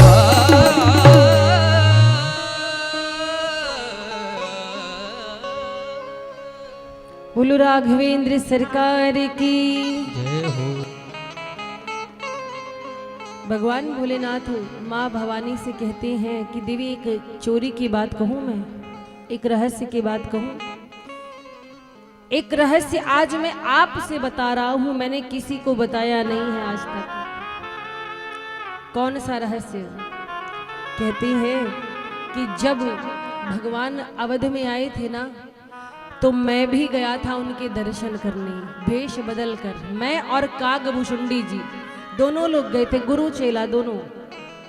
कागभूषुंडी जी ने भगवान भोलेनाथ से कहा कि बाबा प्रभु आए हैं, देखने चले। तो शिवजी बोले कि भाई प्रभु लीला कर रहे हैं, जाना उचित होगा। बोले अरे हम लोग भेष बदल कर चलेंगे, मनुष्य रूप में, साधारण मनुष्य बनकर चलेंगे। और महाराज आपको पता है भगवान भोलेनाथ जब जब भगवान धरती पर आते हैं श्री हरि, तो भोलेनाथ उनके दर्शनों के लिए जरूर आते हैं, कोई ना कोई युक्ति निकाल करके, किसी न किसी बहाने से। कभी मदारी बन करके आते हैं, कभी ज्योतिषी बन करके आते हैं। द्वापर में तो नारी बन करके भी आई, गोपी बन करके आए थे महाराष्ट्र में। तो ये शिव जी का प्रेम है प्रभु के लिए। कहते हैं कि ये रहस्य कोई जान नहीं पाया। कौन सा? कहते हैं और एक कहूँ निज चोरी, सुन गिरिजा अति दृढ़ मत तोरी, कागभूषुंडी संग हम दो, मनुज रूप जानई नहीं को। कैसे गए थे पता है आपको? युक्ति निकाली, बोले चलो ज्योतिषी बन करके चलते हैं। तो भगवान भोलेनाथ कहे ज्योतिषी कौन बनेगा? कागभूषुंडी जी कहते हैं कि आप बनेंगे और हम आपके चेला बन जाएंगे। अब झोली मंत्रा बढ़िया टांग लिए पहुंच गए सरयू जी के तट पर। कागभूषुंडी जी कहते हैं कि प्रभु आप बैठो, अब हम आपका प्रचार करते हैं, हम सबसे बताएंगे कि आप उच्च कोटि के विद्वान हैं। सब लोग अपना हाथ दिखाने आएंगे और अवसर मिलते ही हम लोग कौशल्या माँ के भवन में चले जाएंगे। योजना बड़ी अच्छी बनाई, लेकिन माँ कौशल्या का भवन बंद है, बहुत सारे प्रहरी द्वार पर खड़े हैं। ये कोई साधारण महल नहीं महाराज, चक्रवर्ती जी का महल है, इसमें ऐसे ही कोई नहीं जा सकता है। तो भगवान भोलेनाथ कहते पता नहीं आज इनका द्वार खुलेगा भी कि नहीं। कागभूषुंडी जी कहती है प्रभु प्रतीक्षा करो, आपकी प्रतीक्षा सफल होगी, लेकिन थोड़ी मेहनत करनी पड़ेगी। भगवान के दर्शनों के लिए थोड़ा यत्न करना पड़ता है ना। आप कहीं जाइए किसी देवस्थान पर देखें, घंटों लाइन में खड़े रहना पड़ता है, लेकिन कितनी भी पीड़ा हो उस समय सारी पीड़ा भूल जाती कि हमें भगवान का दर्शन करना है। तो अच्छा एक बात और है, अगर आपने दर्शन करने के लिए थोड़े बहुत कष्ट नहीं उठाए तो फिर दर्शन का लाभ भी नहीं मिलता है। जैसे कुछ लोग वीवीआईपी दर्शन करते हैं, कई जगह हमने देखा है। एक बार की बात है, मेहंदीपुर बालाजी की बात है, बहुत बड़ी लाइन लगी हुई थी, दर्शन करने सब गए हुए थे। तो एक माता बहुत परेशान थी, बहुत देर से पंक्ति में खड़ी थी और कुछ वीआईपी लोग आ रहे थे और उनको लोग अंदर लेके चले जा रहे थे। जो बाद में आ रहे थे वो सबसे पहले पहुंच जा रहे थे क्योंकि उन्होंने पैसा दिया था। माता जी को बड़ी गुस्सा आई।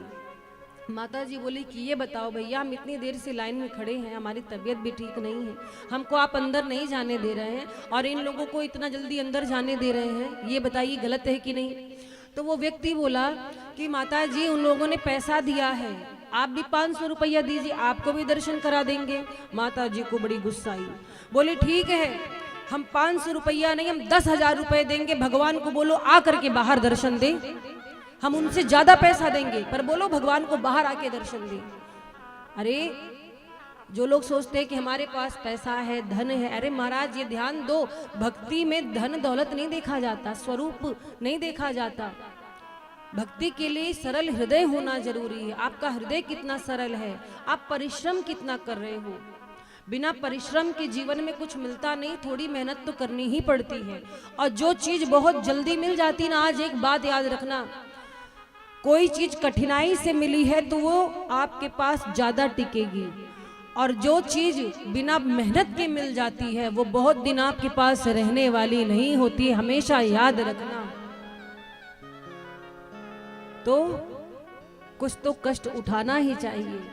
तो भगवान भोलेनाथ सरयू जी के तट पर बैठ गए। कागभूषुंडी जी ने अब तमाशा शुरू किया, डमरू बजाए, सब देखने लगे। तो कागभूषुंडी जी कहते हैं कि आइए अपना हाथ दिखाइए, आप अपना, अपने पति का, अपने बच्चों का भविष्य जानिए, भूत वर्तमान सारी सूचना मिलेगी। हमारे बीच में बहुत प्रकांड विद्वान ज्योतिषी जी पधारे हैं, लगे प्रचार करने। अब जो जो माता सुनती सब अपने बच्चे को लेकर पहुंच जाती। शंकर जी हाथ देखते, और शंकर जी कौन है, त्रिकालज्ञ हैं, बोला वो क्या नहीं जानते। तो जिस जिस मैया को जो बताते, मैया बोलती वाह बहुत बढ़िया बताया आपने। अब ऐसे भीड़ लग गई, लेकिन इन लोगों की जो दृष्टि थी वो कौशल्या मैया के भवन की ओर थी कि उधर से कोई बात बने तब तो बढ़िया है। तब तक क्या देखा, एक दासी कौशल्या मैया के भवन की ओर जा रही थी। भगवान भोलेनाथ कागभूषुंडी जी से कहते जल्दी पकड़ो उस दासी को, वही हमें अंदर प्रवेश दिलवा सकती है। कागभूषुंडी जी गए, मैया मैया मेरी बात सुनो। दासी बोली क्या है। मैया वो हमें दर्शन करवा दीजिए। किसके। बोली चक्रवर्ती जी के ज्येष्ठ पुत्र की। बोली ना ना, वहां पर हर कोई नहीं जा सकता है। कागभूषुंडी जी बोले मैया आपके बच्चे का जो है भविष्य हम ज्योतिषी जी से दिखवा देंगे, बहुत बढ़िया हाथ देखते हैं। दासी बोली हमें ना पड़ना इस चक्कर में, हमें अपना भूत वर्तमान भविष्य पता है। अरे मैया सुन तो लो, अरे एक बार विश्वास तो कर लो, आओ तो सही। लेके गई, वो दासी गई, शिव जी ने पूरी बातें बता दी। वो दासी मुस्कुराने लगी। दासी बोली आप बता तो बहुत बढ़िया रहे हो, ठीक है, हम जा करके माँ कौशल्या को बोलेंगे, उनसे निवेदन करेंगे कि अपने ज्येष्ठ पुत्र जी का, राम जी का हाथ दिखवा दें, और यदि मैया तैयार हुई तभी आप जा पाओगे। कागभूषुंडी जी कहते हैं मैया आपकी बड़ी कृपा। और कागभूषुंडी जी के से बात करके वो दासी गई चक्रवर्ती जी के महल में, माँ कौशल्या के महल में। बोली माँ आपको पता है एक बड़े ऊंचे विद्वान आए हैं, उच्च कोटि के ज्योतिषी आए हैं, सबका हाथ देख रहे हैं। अयोध्या में जिसने जिसने हाथ दिखाया सबको बहुत सही बताया है। मैया मैं तो कहूँ कि अपने बालक का भी हाथ दिखवा लीजिए। कौशल्या मैया कहती बुला लाओ ज्योतिषी को, मैं भी तो जानूं मेरे बालक का भविष्य क्या है। अब भोलेनाथ आनंद में आ गए। दासी आई, बोली आप दोनों में से कोई एक अंदर जा सकता है। भोलेनाथ से और कागभूषुंडी जी से दासी बोली कि दोनों में से कोई एक ही महल में जा सकता है। बोलो बढ़िया भविष्य कौन देखता है। शंकर जी बोले हम बढ़िया देख लेते हैं भविष्य, हम ही तो ज्ञानी हैं, हम ही तो सब बताते हैं। बोली ये, बोले ये हमारा चेला है, इसको थोड़ी ज्यादा आता है, ज्यादा हमको आता है। दासी बोली आप चलिए। कागभूषुंडी जी कहते प्रभु ये क्या, वहां से बात करके कुछ लाए थे, यहाँ पलट गए हैं। बोले थे साथ में चलेंगे दर्शन करने, अब आपको एंट्री मिल गई तो हमको किनारे कर दिया। बहुत सही। भगवान भोलेनाथ बोले अपना अपना नसीब है। बोले नसीब है तो हम भी चल रहे, बता देंगे आप कोई ज्योतिषी नहीं है, आप रूप धारण करके आए। भोलेनाथ का पोल मत खुलवाओ भैया, हम जुगाड़ लगाते तुम्हारा भी। भोलेनाथ कहते हैं दासी से देवी सुनो ना, देखते तो हम ही हैं भविष्य, लेकिन क्या है कि हमारी जो आंखें हैं कमजोर हो गई, हम थोड़ा बूढ़े हो गए हैं, तो ये मेरा चेला ये पत्रा पढ़ के बताता है और फल हम बताते हैं। दासी बोली तो बाबा आप बैठो, चलो भैया तुम। कागभूषुंडी जी से बोले कि आप ही अंदर चलो जब आप ही पत्रा पढ़ते हो। भोलेनाथ कहते ये क्या। कागभूषुंडी जी बोले बाबा अपना अपना नसीब है। अभी थोड़ी देर पहले आप बोली थे ना महाराज, भोले बाबा ने बहुत निवेदन किया, बहुत प्रार्थना की। दासी माँ कौशल्या से विनती करती है। प्रविष्ट हुए भगवान भोलेनाथ कागभूषुंडी जी। भगवान भोलेनाथ पहुंचे हैं, रामलला पालने में सोए हुए हैं, सुंदर सी मुस्कान है। रामलला को देखकर भगवान भोलेनाथ प्रसन्न हो गए। अब देखिए माँ कौशल्या को तो कुछ पता नहीं है, वो खड़ी है मौन। अब बाबा में और प्रभु श्री राम जी में बात हो रही है मन ही मन, भक्त भगवान की वार्ता हो रही है। प्रभु कहते हैं अच्छा हुआ भोलेनाथ जी आप आ गए, हम तो आप ही की प्रतीक्षा कर रहे थे, आइए हमको आशीर्वाद दीजिए। भोलेनाथ मन में कहते हैं प्रभु आशीर्वाद देने थोड़ी लेने आए, हम तो आपके चरणों को पकड़ने आए हैं। भगवान राम मन में कहते हैं ना ना आज तो हम आशीर्वाद लेंगे क्योंकि हम छोटे से लाला हैं। अब देखिए कौन जीतता है। तो जैसे ही भगवान भोलेनाथ पहुंचे, माँ कौशल्या कहती है अरे ओ बाबा आइए, ये मेरे प्यारे लाडले का जरा हाथ तो देखिए। हाथ देखा, माँ कौशल्या कहने लगी जरा इसके शीश पर हाथ तो रख दीजिए। अब बाबा सोचते हैं हम तो दर्शन करने आए, हम तो चरण पकड़ने आए हैं, ये तो हाथ रखने की बात कर रही है। राम जी मन ही मन मुस्कुराने लगे। राम जी बोले बाबा हमने ही माँ को प्रेरित किया है कि आप मेरे शीश पर हाथ रखिए, अब तो आपको हमें आशीर्वाद देना ही पड़ेगा। और महाराज भोलेनाथ ने प्रभु श्री राम के शीश पर हाथ रखा है। भगवान मुस्कुरा रहे हैं मन ही मन, भक्त भगवान की लीला हो रही है। भगवान की इतनी सुंदर मुस्कान है, भोलेनाथ उस मुस्कान को देख करके मोहित हो गए हैं। बोलिए राघवेंद्र सरकार की। भगवान की मुस्कुराहट कैसी है। तेरी मंद मंद मुस्कनिया पे, तेरी मंद मंद मुस्कनिया पे, तेरी मंद मंद मुस्कनिया पे बलिहारी राघो जो, बलिहारी राघो जो, बलिहारी राघो जो, बलिहारी राघो जो, बलिहारी राघो जो, बलिहारी राघो जो, बलिहारी राघो जो, बलिहारी राघो जो। तेरी मंद मंद मुस्कनिया पे, तेरी मंद मंद मुस्कनिया पे बलिहारी राघो जो, बलिहारी राघो जो, बलिहारी राघो जो।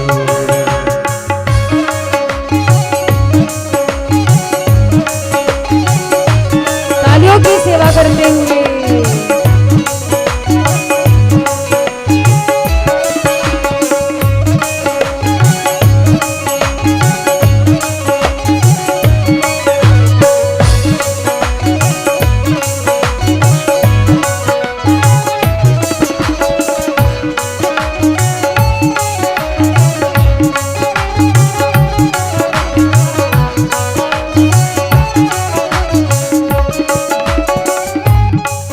तेरे नैन बड़े कजरारे लगते हैं प्यारे प्यारे, तेरे नैन बड़े कजरारे लगते हैं प्यारे प्यारे, तेरे बड़े कजरारे लगते हैं प्यारे प्यारे, तेरे नैन बड़े कजरारे लगते हैं प्यारे प्यारे। तेरे नैन बड़े कजरारे लगते हैं प्यारे प्यारे, तेरे बादल बड़े कजरारे लगते हैं प्यारे प्यारे। तेरी मोर मुकुट लटकनिया पे, तेरी मोर मुकुट लटकनिया पे, बलिहार राघो जो हो, बलिहार राघो जो, बलिहार राघो जू, बलिहार राघो जू। दोनों हाथों को उठा करके बोलो राघवेंद्र सरकार की, तालियों की सेवा करते हुए।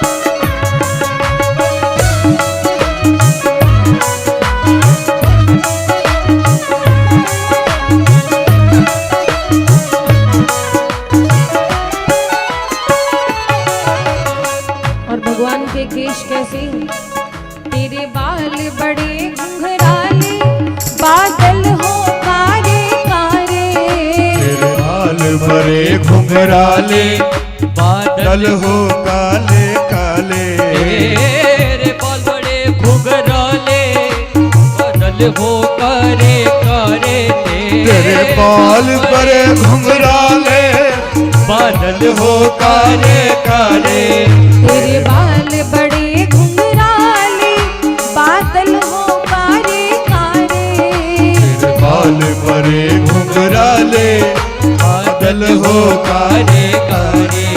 तेरी तिरछी सी चितवनिया पे, तेरी तिरछी सी चितवनिया पे, बलिहार राघो जो हो, बलिहार राघो जो, बलिहार राघो जो, बलिहार राघो जो।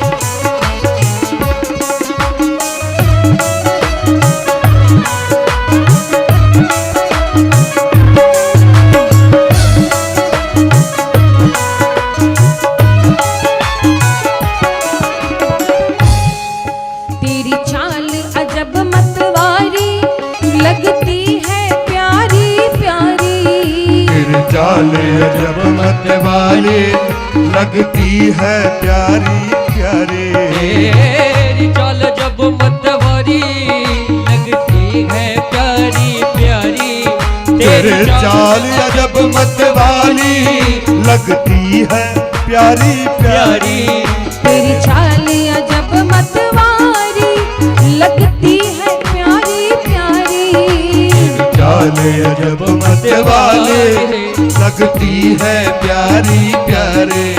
तेरी पाँवों, तेरी पाँवों, तेरी पाँवों की पैजनिया पे, तेरी पाँवों की पैजनिया पे, बलिहार राघो जो, बलिहार राघो जो, बलिहार राघो जो, बलिहार राघो जो, बलिहार राघो जो, बलिहार राघो जो, बलिहार राघो जो, बलिहार राघो जो। तेरी मंद मंद मुस्कनिया पे, तेरी मंद मंद मुस्कनिया पे, बलिहार राघो जो, बलिहार राघो जो, बलिहार राघो जो, बलिहार राघो जो, बलिहार राघो जो, बलिहार राघो बलिहारी राघो जो,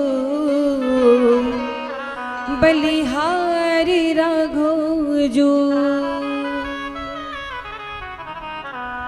भोलेनाथ माँ भवानी से रहस्य की बात बता रहे थे, तो माँ भवानी ने पूछा कि प्रभु जब आप दर्शन करने अयोध्या में गए थे, आपको दर्शन जो मिला है उस दासी की कृपा से मिला है। वो दासी आपको अंदर राजभवन में लेके ना जाती तो आप दर्शन न कर पाते।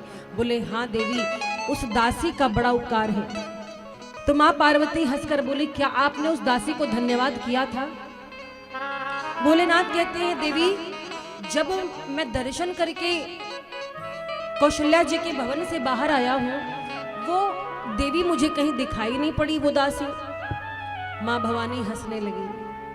शिवजी कहते, कोई बात है, आप हंस रही हो? बोली कुछ नहीं प्रभु। नहीं कोई बात है, ऐसे तो नहीं मुस्कुरा रही हो, बताओ।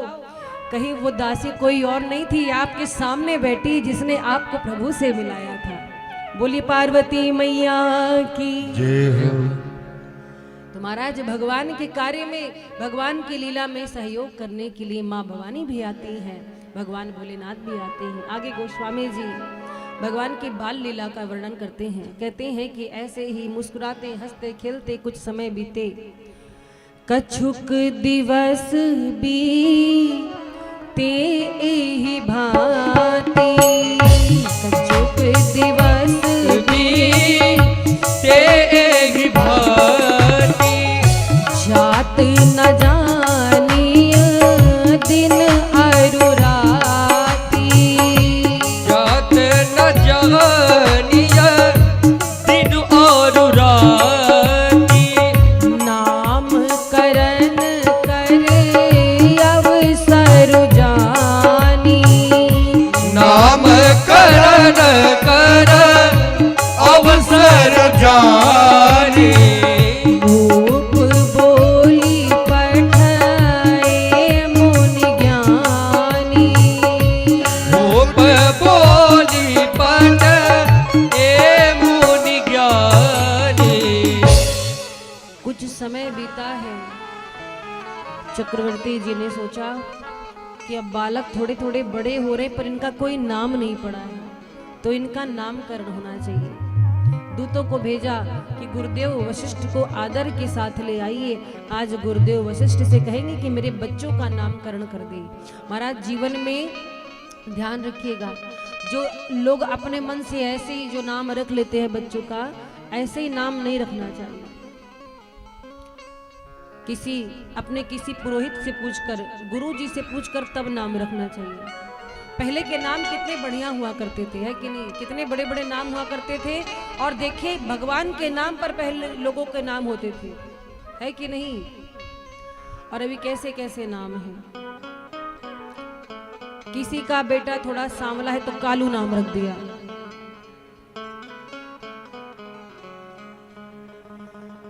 जो मन में आया, जी में आया नाम रख देते हैं।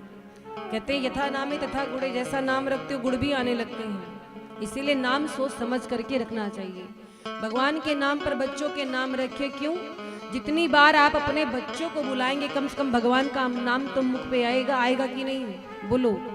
ये बहुत बढ़िया। इसीलिए पहले के लोग अपने बच्चों का नाम भगवान के नाम पर, देवियों के नाम पर रखते थे। लेकिन आजकल के बच्चों को कह दो शर्म आने लगती है। ये मेरा नाम रख दिया, इतना लंबा नाम रख दिया, छोटा सा नाम बताइए। तो नाम भी सोच समझ करके रखना चाहिए और प्रयास करें, क्योंकि नाम का जीवन पर बहुत असर पड़ता है। नाम का जीवन पर असर पड़ता है। आपने कथा सुनी होगी अजामिल की। अजामिल ने ब्राह्मणों के कहने पर अपने पुत्र का नाम नारायण रखा था। और जब यम के दूत लेने आए थे तो अजामिल अपने बेटे नारायण को बुला रहा था, नारायण मेरी रक्षा करो। पर वो उनका बेटा नारायण तो नहीं आया, पर बैकुंठ से नारायण प्रभु ने अपने पार्षदों को भेज दिया अजामिल की रक्षा के लिए। इसीलिए कहा जाता है आप भगवान का नाम हो सकता है ना ले पाओ, लेकिन अगर बच्चों का नाम भगवान के नाम पे रहेगा, उठते बैठते, तो अंत समय में कम से कम बच्चों को तो जरूर बुलाओगे। कम से कम इसी बहाने भगवान का नाम मुख पर आ जाएगा। क्योंकि जन्म जन्म मुनि जतन कराही, अंत राम कही आवत नाही। लोग सोचते हैं कि अंतिम समय भगवान का नाम लेंगे, लेकिन आता नहीं महाराज। एक बात नोट कर लेना, भगवान का नाम अंत समय में बिरले ही कोई व्यक्ति हो जिसके जीवा पे आ जाए, क्योंकि जीवन भर जो किया है वही अंत समय में आपको दिखाई देगा। एक बार की बात, एक सेठ जी थे, बहुत बड़ी दुकान थी, बहुत बड़े व्यापारी थे, तो बीमार थे। अंतिम समय आ गया, परिवार वाले सब उनके पास आके बैठ गए। अब सेठ जी के प्राण निकल रहे हैं, फिर भी उनके मन में क्या चिंता है। बोले मेरा बड़ा बेटा कहाँ है? बड़ा बेटा बोला पिताजी मैं आपके पास ही हूँ। मेरा छोटा बेटा कहाँ है? बोले पिताजी मैं भी आपके पास हूँ। बहू कहाँ है? बहू बोली पिताजी मैं भी आपके चरणों में हूँ। पत्नी कहाँ है? पत्नी बोली मैं भी आपके पास हूँ। बोले तुम सब जब यहाँ पे हो तो दुकान पे कौन है? तो महाराज यही चिंता खाई जाती है। इसलिए भगवान के नाम पे बच्चों का नाम रखें। आज प्रभु का नामकरण हो रहा है, चारों भैया का। पूरी सभा में लोग बैठे हुए हैं, ऋषि मुनि उपस्थित हैं। गुरुदेव वशिष्ठ को एक सुंदर आसन दिया गया, विराजमान हुए, उनकी पूजा कराई है। चक्रवर्ती जी ने पाद प्रक्षालन किए और प्रार्थना करते हैं गुरुदेव आपकी कृपा से ये चारों लाला हमको मिल गए, अब बढ़िया सा नाम रख दीजिए। तो गुरुदेव वशिष्ठ अब चारों भैया का नामकरण करते हैं। तो सबसे पहले माँ कौशल्या के गोद में राम जी को देखा, तो क्या कहा कि कौशल्या जी आपके जो ये सांवरे बरन के पुत्र हैं इनका नाम राम होगा, ये सुख के धाम होंगे, संसार को इनके नाम से आराम मिलेगा। जो आनंद सिंधु सुख राशि सी करते त्रैलोक सुपासी, सो सुख धाम राम असनामा, अखिल लोकदायक विश्रामा। कहते हैं कि चक्रवर्ती जी जो आपके ज्येष्ठ पुत्र हैं ये सुख के धाम है, सबको सुख प्रदान करने वाले हैं, इनके शरण में आने वालों को सुख मिलेगा। ये आनंद सिंधु यानी आनंद के समुद्र हैं, आनंद की राशि हैं। और महाराज क्या कहा? बोले इनका नाम राम होगा, ये तीनों लोगों को, संपूर्ण लोगों को शांति देने वाले होंगे। जैसे ही ज्येष्ठ पुत्र का नामकरण हुआ पूरी सभा बोल पड़ी, बोलिए राम लला सरकार की जय हो। इसके बाद नंबर किसका आया? भैया भरत जी का। भरत जी बैठे हैं गोद में मैया के, कैकेयी मैया के। तो भरत जी को देखा और क्या कहा कि आपके जो द्वितीय नंबर के पुत्र हैं उनका नाम भरत होगा। विश्व भरन पोषण कर जोई, ताकर नाम भरत अस होई। भरत का अर्थ जानते हैं? जो भरण पोषण करे संसार का। अच्छा आपको क्या लगता है भरत जी पूरे संसार को भोजन देते हैं? भरण पोषण का मतलब क्या वो भोजन देते हैं? नहीं, भरत जी पूरे संसार को राम जी के नाम का प्रेम सिखा करके, राम जी की भक्ति सिखा करके लोगों को तृप्त करते हैं, क्योंकि भरत जैसी भक्ति भगवान की कोई और नहीं कर सकता। तो महाराज भरत जी एक बर्तन की तरह हैं जिसमें श्री सीताराम नाम का अमृत भरा है। जब इस अमृत को हम पीते हैं तो हमें भगवान की भक्ति प्राप्त होती है। इस प्रकार से भगवान की भक्ति से पूरे संसार का भरण पोषण करने वाले भैया भरत हैं। और पूरी सभा जय जयकार करने लगी, बोलिए भैया भरतलाल जी की जय हो। हमारा तीसरे नंबर पे है लक्ष्मण जी, पर तीसरे नंबर पर नामकरण किया है शत्रुघ्न जी का। क्या कहा? जाके सुमिरन तेरे पुनासा, नाम शत्रुघ्न वेद प्रकाशा। ये जो आपके सबसे छोटे पुत्र हैं माँ सुमित्रा के, इनका नाम शत्रुघ्न होगा। शत्रुघ्न का अर्थ शत्रुओं का नाश करने वाले, शत्रुओं का हनन करने वाले। कैसे शत्रु?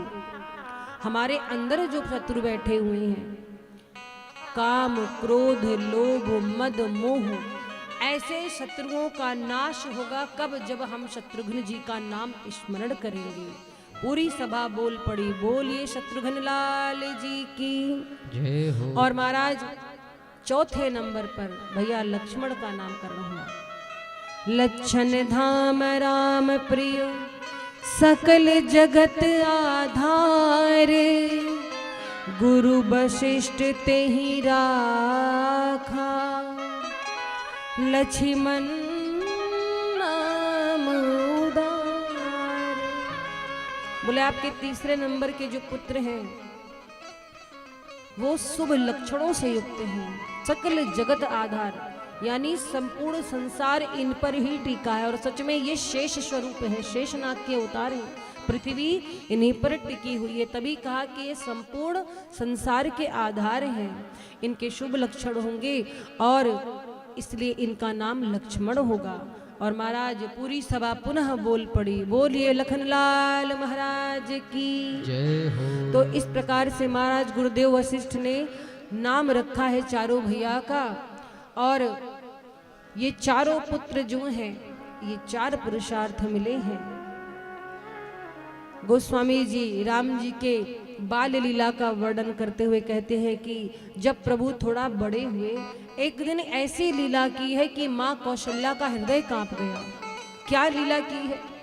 एक दिन की बात है, माँ कौशल्या ने राम जी को बढ़िया तैयार करके श्रृंगार करके पलना में पौढ़ा दिया। पौढ़ा दिया मतलब समझते हो, सुला दिया।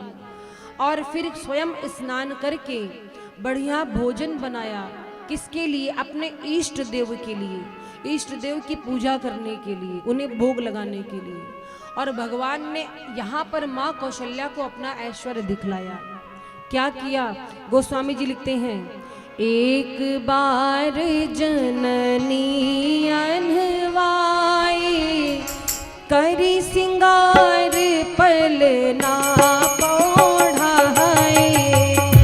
एक बार जननी अनवाए, करी सिंगार पलना पौढ़ाए।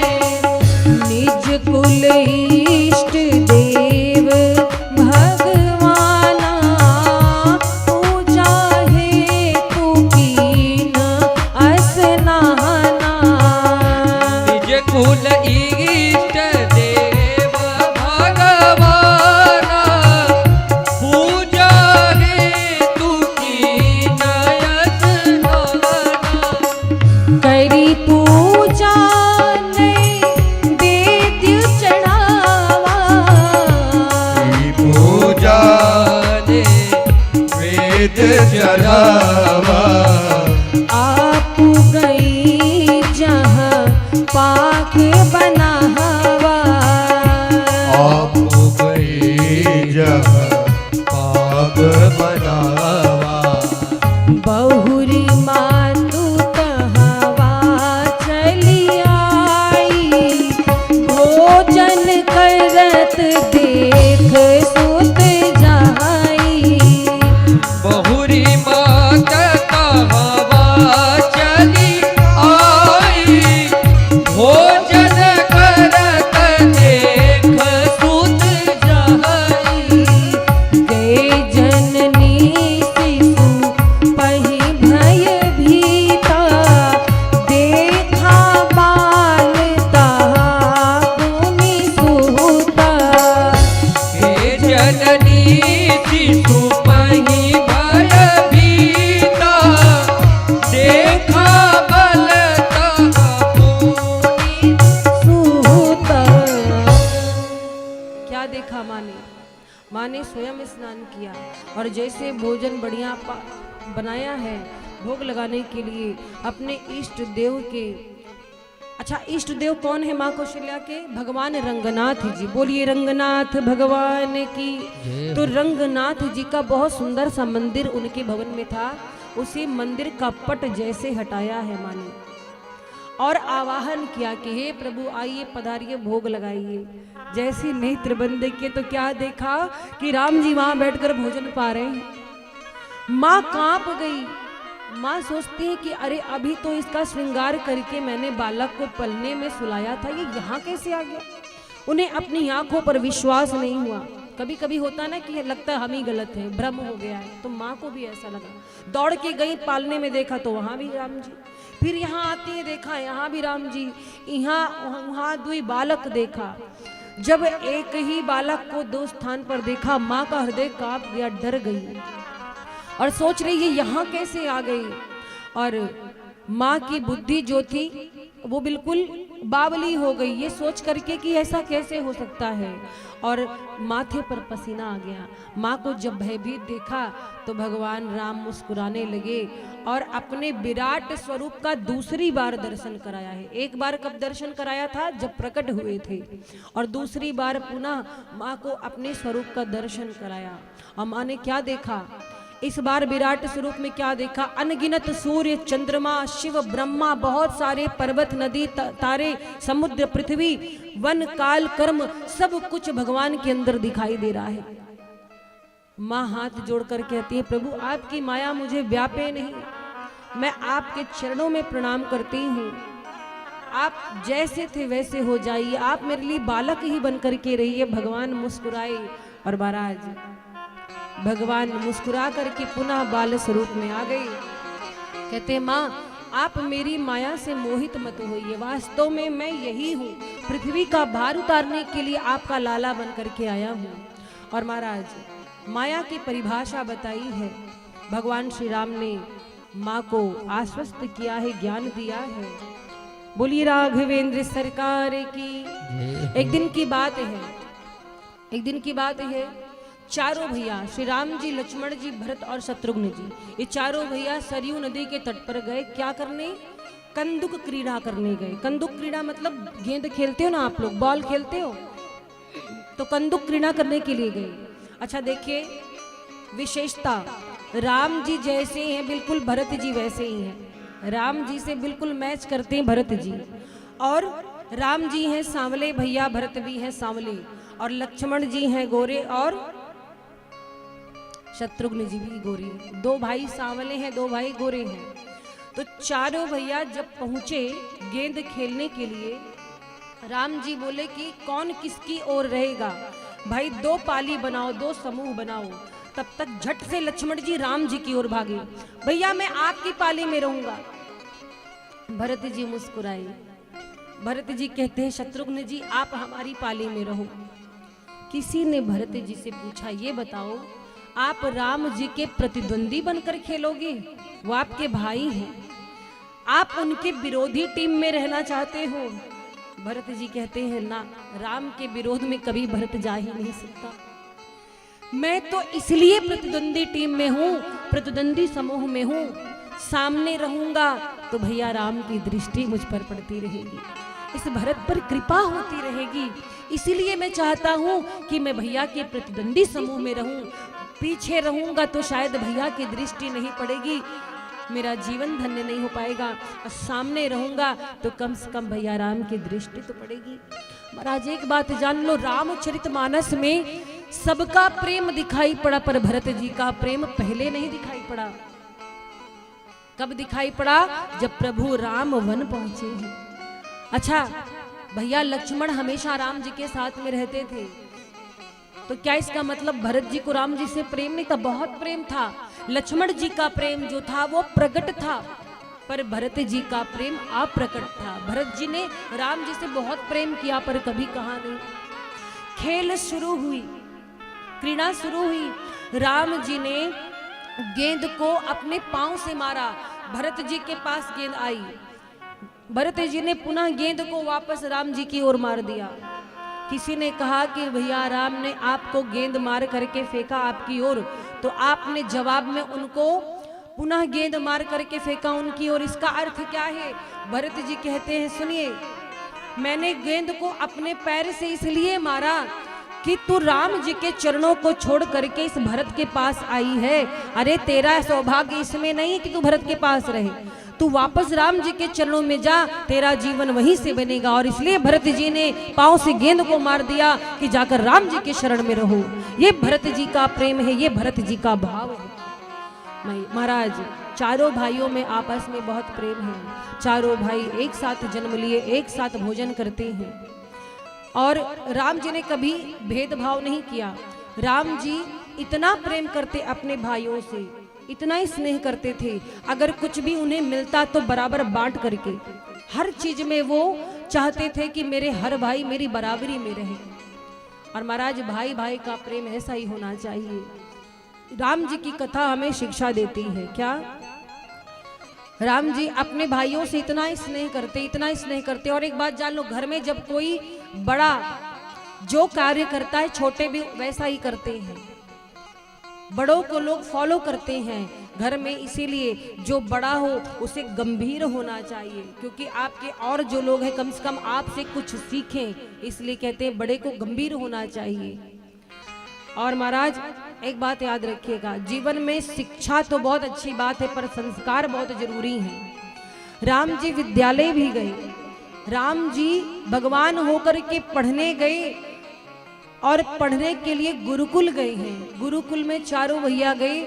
और महाराज एक बहुत सुंदर बात है, शिक्षा तो जीवन में बहुत आवश्यक है। हमारे शास्त्रों में कहा गया है कि जो माता पिता अपने बच्चों को पढ़ाते नहीं हैं, वो माता पिता अपने बच्चों के सबसे बड़े दुश्मन होते हैं। माता शत्रु पिता बैरी ये न बालो न पाठिता है। वो माँ शत्रु के समान है, पिता बैरी के समान है, जो बच्चों को पढ़ाता लिखाता नहीं। जीवन में कितनी भी गरीबी हो, आप मजदूरी जरूर कर लेना, पर बच्चों को पढ़ाना लिखाना, लेकिन उसके साथ संस्कार भी देना। केवल पढ़ाई से जीवन नहीं चलता है, संस्कार भी होना चाहिए। आजकल महाराज बच्चों में पढ़ाई लिखाई तो है, ज्ञान तो है, पर संस्कार का अभाव होता जा रहा है। लोग छोटे बड़े का ध्यान नहीं रखते कि हमसे बड़े हैं तो लाओ हम इनका सम्मान करें। और ये सब संस्कार बच्चों को कैसे मिलते हैं? घर से मिलते, माता पिता से मिलते हैं। इसलिए जीवन में संस्कार की विशेष भूमिका है। कुछ माता पिता घर में कैसी बातें हो रही है, आप कैसा व्यवहार कर रहे हैं, ये बच्चे आपसे ही सीखते हैं। एक बात जान लेना, छोटे छोटे बच्चे मोबाइल चला लेते हैं, ये बताओ कहाँ से सीखते हैं? आप ही को देखकर सीखते हैं। तो बच्चे हर चीज बहुत नोटिस करते हैं।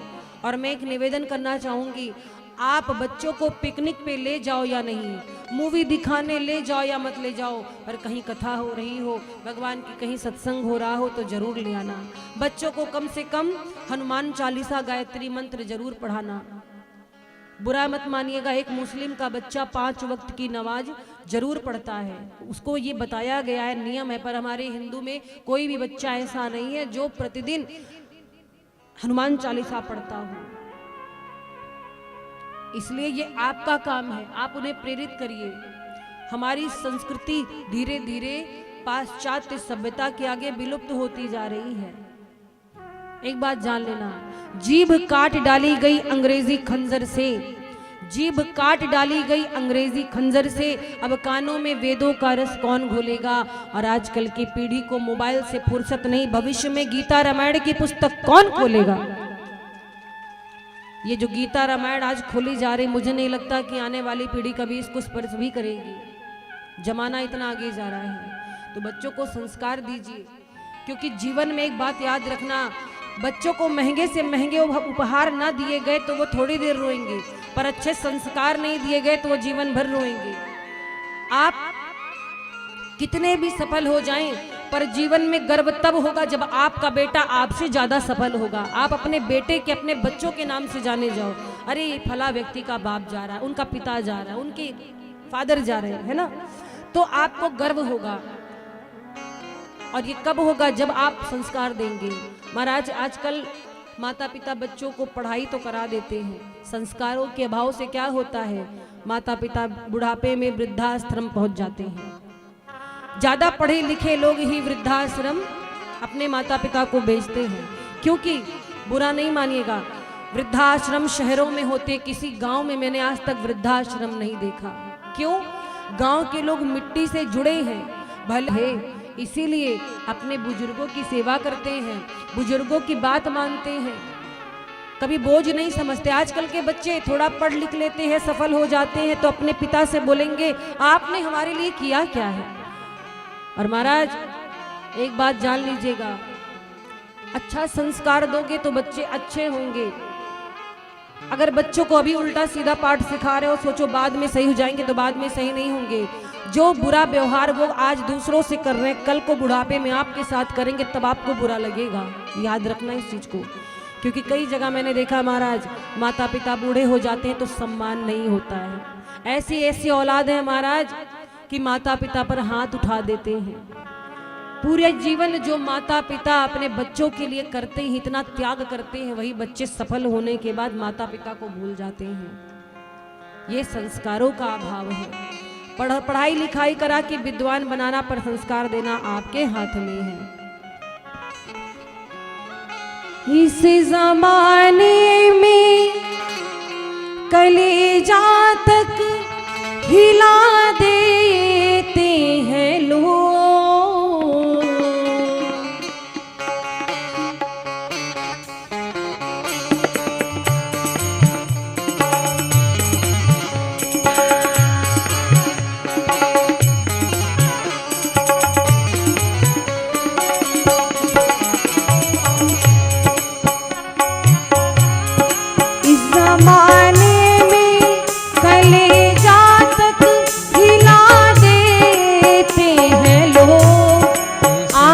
रोना भी ना चाहे तो रुला देते हैं लोग। जिसने पैदा किया उस माँ को रुला देते हैं लोग। जिसने पैदा किया उस माँ को रुला देते हैं लोग। जिसने पैदा किया उस माँ को रुला देते हैं लोग। जिसने पैदा किया उस माँ को रुला देते हैं लोग।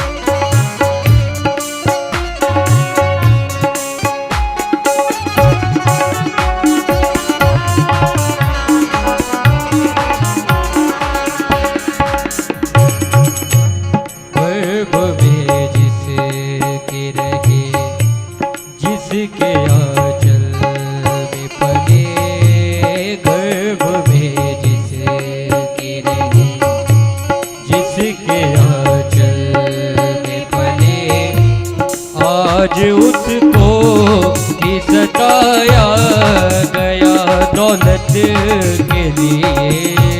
आज उसको ही सताया गया दौलत के लिए। दौर कलयुग का जब रोज होता है गजब। दौर कलयुग का जब रोज होता है गजब। हाय रे हाथ पिता पर भी उठाने दे दो। हाय रे हाथ पिता पर भी उठाने दे लो। जिसने पैदा किया उस माँ को रुला देते हैं लोग। जिसने पैदा किया उस माँ को रुला देते हैं लोग।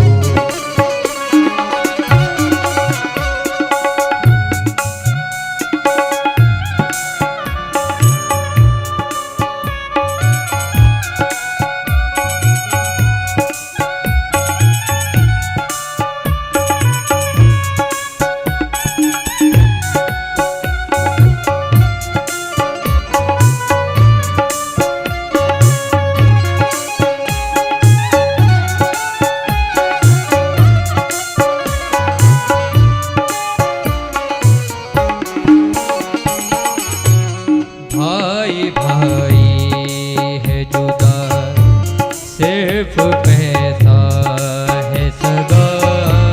भाई भाई है जुदा, सिर्फ पैसा है जुदा। कत्ल दौलत के लिए भाई ने भाई का किया, कत्ल दौलत के लिए भाई ने भाई का किया।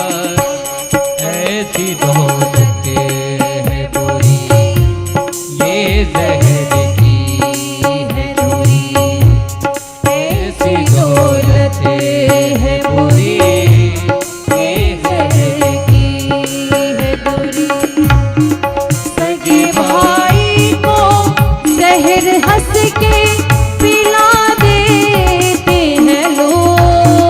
सगे भाई को जहर हंस के पिला देते हैं लोग। एक चेहरे पे कई चेहरे लगा लेते हैं लोग। एक चेहरे पे कई चेहरे लगा देते हैं लोग।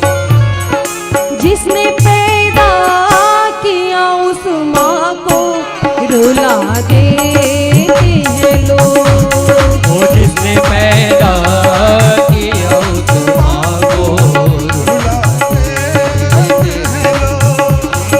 आँख रोना भी न चाहे तो रुला देते हैं लोग। वक्त रोना चाहे तो रुला देते हैं लोग।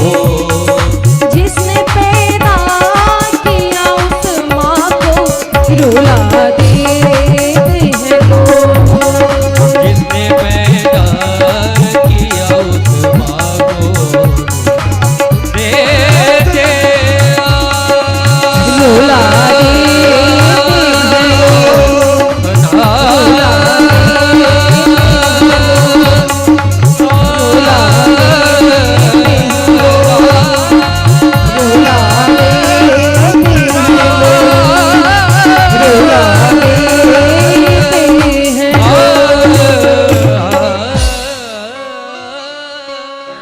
एक बात याद रखिएगा, कोई लाख भंडारा कर ले, खूब तीर्थ कर ले, अगर घर के माता पिता जो बुजुर्ग है उनकी आंख में आंसू है तो आपका भंडारा करना बेकार है।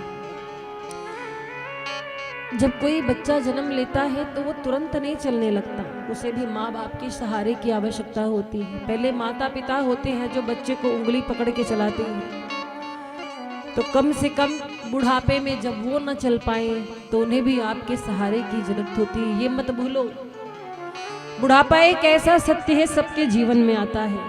आज जो हम अपने से बड़ों के लिए कर रहे हैं, कल को हमारे आने वाली संतान भी हमारे साथ वही करेगी, क्योंकि कर्म फल सबको भुगतना पड़ता है।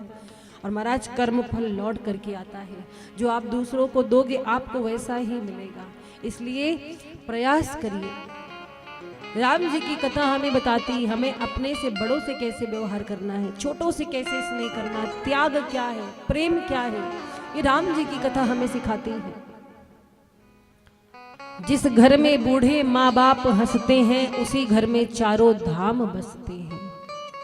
ये बात याद रखना, माता पिता का सम्मान करो, क्योंकि ये जीवित भगवान देवता है, इस धरती के भगवान है। अगर ये खुश हो गए, इनका आशीर्वाद है, तो व्यक्ति को जीवन में कोई फेल नहीं कर सकता। माता पिता का आशीर्वाद जिनके साथ रहता है उनका कभी बुरा नहीं हो सकता। महाराज बुरा मत मानना, हर रिश्ते स्वार्थ के होते, एक माँ को छोड़कर। अगर कोई व्यक्ति पैसे न कमाए तो एक बार पत्नी रूठ सकती है, पर माँ होती है। पत्नी पति से तुरंत पूछेगी क्या कमा के लाए हो, पर माँ सबसे पहले पूछेगी बेटा कितनी रोटी खाए हो। तो ये माँ का प्रेम है, इसलिए अपने माँ को, अपने पिता का सम्मान करें। भगवान श्री राम अपने माता पिता दोनों से बहुत प्रेम भी करते हैं, अपनी तीनों मैयाओं का चरण स्पर्श करते हैं। बहुत सुंदर बातें कही गई है। प्रातः काल उठ के रघुनाथा, मात पिता गुरु ना वही माथा। तो महाराज माँ का स्थान दुनिया में सबसे पहले है। क्यों? आप कोई भी देवता देख लीजिए, कोई भी देवता हो सबसे पहले उनकी पत्नी का नाम आता है। कोई कृष्ण राधे कहता है, लोग क्या बोलते हैं? राधे कृष्ण। कोई राम सीता कहता है, क्या बोलते हैं? सीताराम। कोई शिव पार्वती कहता है, शिव पार्वती कोई नहीं कहता।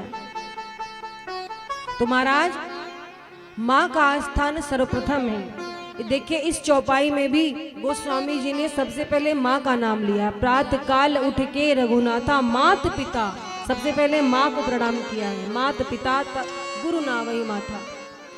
और हमारे सनातन धर्म में हम लोग हर किसी में माँ के दर्शन करते हैं, चाहे वो एक तुलसी का पौधा हो, हम कहते तुलसी मैया है ना। गंगा को एक नदी नहीं मानते, कहते गंगा मैया है, गौ माँ है। ऐसा संस्कार तो केवल हमारी सनातन संस्कृति में है। इससे बढ़िया धर्म कोई हो सकता है बताओ? और कोई धर्म होते हैं महाराज, और तो कोई धर्म ही नहीं है। सच पूछो तो सब संप्रदाय, धर्म तो एक ही है, हमारा सत्य सनातन वैदिक धर्म। इसके अलावा कोई धर्म संसार में है ही नहीं। अब कोई जबरदस्ती कह दिए हम ये हैं वो हैं, लेकिन हिंदू धर्म के अतिरिक्त, सनातन धर्म के अतिरिक्त कोई धर्म दुनिया में है ही नहीं।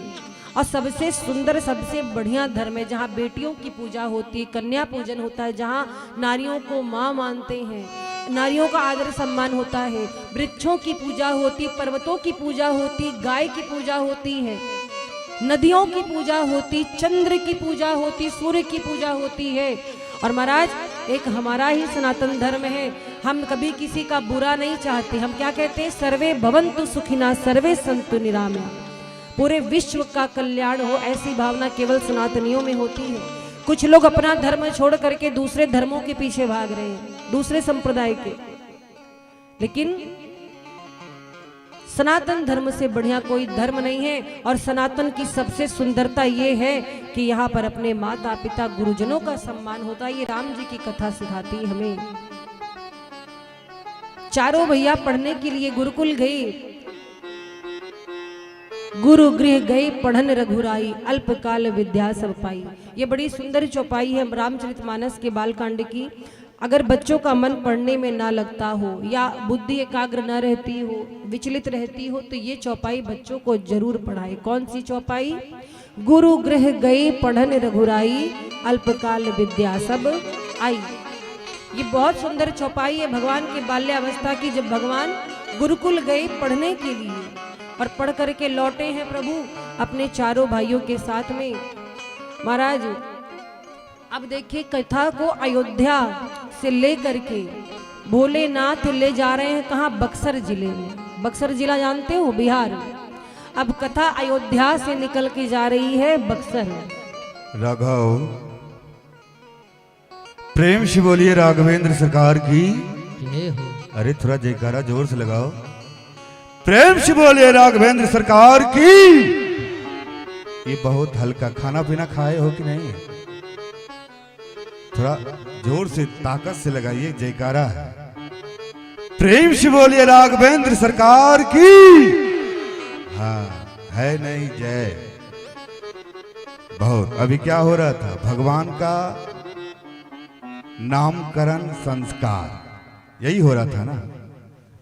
ये जो कथा हो रही है ना, हमारे सतीश गुप्ता जी, इनके सुपुत्री का नाम संस्कार हुआ था। नाम था शिया जी। उन्हीं के उपलक्ष्य में श्री राम कथा का भव्य आयोजन किया गया है। आप सबको बहुत बहुत धन्यवाद। कुछ हमारे महान भाव आए हैं, कथा प्रेमी राम भक्त, उनका नाम लिया जाएगा। आप मंच पे आएंगे। श्रीमान छोटे लाल सोनी जी कठौतिया से हैं। श्रीमान छोटे लाल सोनी जी कठौतिया से हैं। यदि पंडाल में है तो मंच पे आने का प्रयास करेंगे। श्री चंद्रभान सिंह जी सलौंधी जी, आप आवाज सुन रहे हैं, मंच पे आने का प्रयास करेंगे। चंद्रभान सिंह जी आवाज सुन रहे हो तो मंच पे आने का प्रयास करेंगे। सामतपुर से हैं श्री ददन सोनी जी कठौतिया। श्री ददन सोनी जी कठौतिया निवासी हैं। यदि आप कथा पंडाल में हैं तो मंच पे आने का प्रयास करेंगे। रमेश उपाध्याय जी, रमेश उपाध्याय जी बमूरी से हैं। आप कृपया करके मंच पर आने का जोरदार आप लोग ताली बजाओ भाई। रोज बोलते हैं लेकिन थोड़ा ध्यान रखिए, आज चौथा दिन है, सिर्फ 5 दिन बचा है। हाँ, राम सुफल सिंह जी सलौंदे सामतपुर से हैं, वो भी कृपया मंच पर आने का प्रयास करेंगे। राम सुफल सिंह जी। श्री अशोक सिंह जी, श्री अशोक सिंह जी जोधावत जी कठौतिया से हैं, कृपया मंच पर आने का प्रयास करेंगे। श्रीमान कलीराम शिक्षक जी, कतिक राम लो हो चाहे तो हो। कतिक राम जी, आप यदि हमारे आवाज को सुन रहे हैं, कठौतिया से हैं, आप मंच पर आने का प्रयास करेंगे। राकेश कुमार गुप्ता जी उर्दानी, राकेश कुमार गुप्ता जी उर्दानी से हैं, कृपया आवाज सुन रहे तो मंच पर आने का प्रयास करेंगे। मिथिलेश कुमार गुप्ता जी जरहा से हैं, मिथिलेश कुमार गुप्ता जी जरहा से हैं, यदि आवाज सुन रहे हो मंच पर आने का प्रयास करेंगे। अमृतलाल शुक्ला जी, अमृतलाल शुक्ला जी यदि आवाज सुन रहे हो तो मंच पाने का प्रयास करेंगे।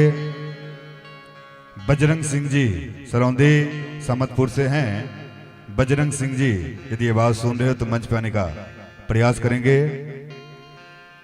गिरधारी गुप्ता, गिरधारी गुप्ता जी यदि आवाज सुन रहे हैं, अमलाई से हैं, यदि आवाज सुन रहे हैं तो मंच पाने का प्रयास करेंगे। गिरधारी गुप्ता जी, जोरदार आप लोग ताली बजाते रहो भैया। सभी राम कथा प्रेमी को बहुत बहुत गुप्ता जी की ओर से धन्यवाद। इस कथा में आप आए, भगवान की कृपा आप सब पे बना रहे।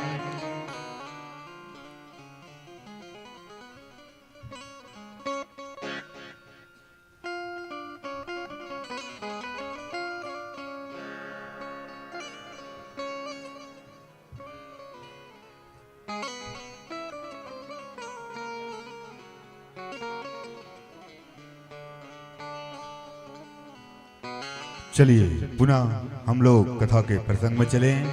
जय श्री राम। राघव।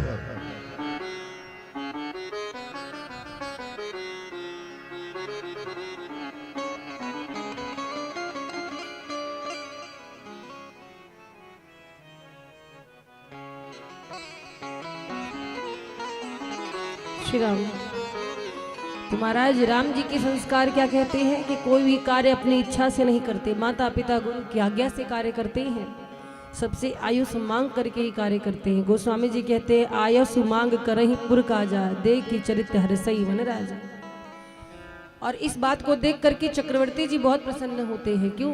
क्योंकि जब हमारा बड़ा बेटा ही लायक है तो पीछे वाले सब उसका अनुसरण करेंगे, सब लायक ही होंगे। और एक पिता के लिए सबसे सौभाग्य की बात होती क्या, जब बेटा लायक हो। एक बात जान लो, लोग कहते हैं कि हम मर जाएंगे, अच्छे कर्म करेंगे तो स्वर्ग जाएंगे, बुरे कर्म करेंगे तो नरक जाएंगे। ये स्वर्ग नरक ना ऊपर नहीं होता है, जीते जी ही इंसान देख लेता है तो बड़ा लंबा प्रसंग, हम छोटे में आपको बताते हैं। स्वर्ग नरक क्या है पता है? आप ही हो, अगर घर में क्लेश होता है तो कहते हो जीवन नरक हो गया है, कहते हो ना, अरे हमारा जीवन ही नरक हो गया। यही नरक है जब बच्चे बात ना माने, पत्नी झगड़ा करे, यही नरक है। और स्वर्ग क्या है? जिस घर में बड़े का सम्मान हो। अगर कोई बड़ा छोटों को 2 बात बोल भी दे रहा है तो छोटा हंसकर बोले कोई बात नहीं, अब ठीक से करेंगे, हम कार्य आगे ध्यान रखेंगे। यही स्वर्ग, यही नरक है। नरक स्वर्ग भुगतने के लिए मरने की जरूरत नहीं है, कोई ऊपर जाने की जरूरत नहीं है। जीते जी इसी धरती पर लोग स्वर्ग देख लेते, इसी धरती पर नरक देख लेते हैं।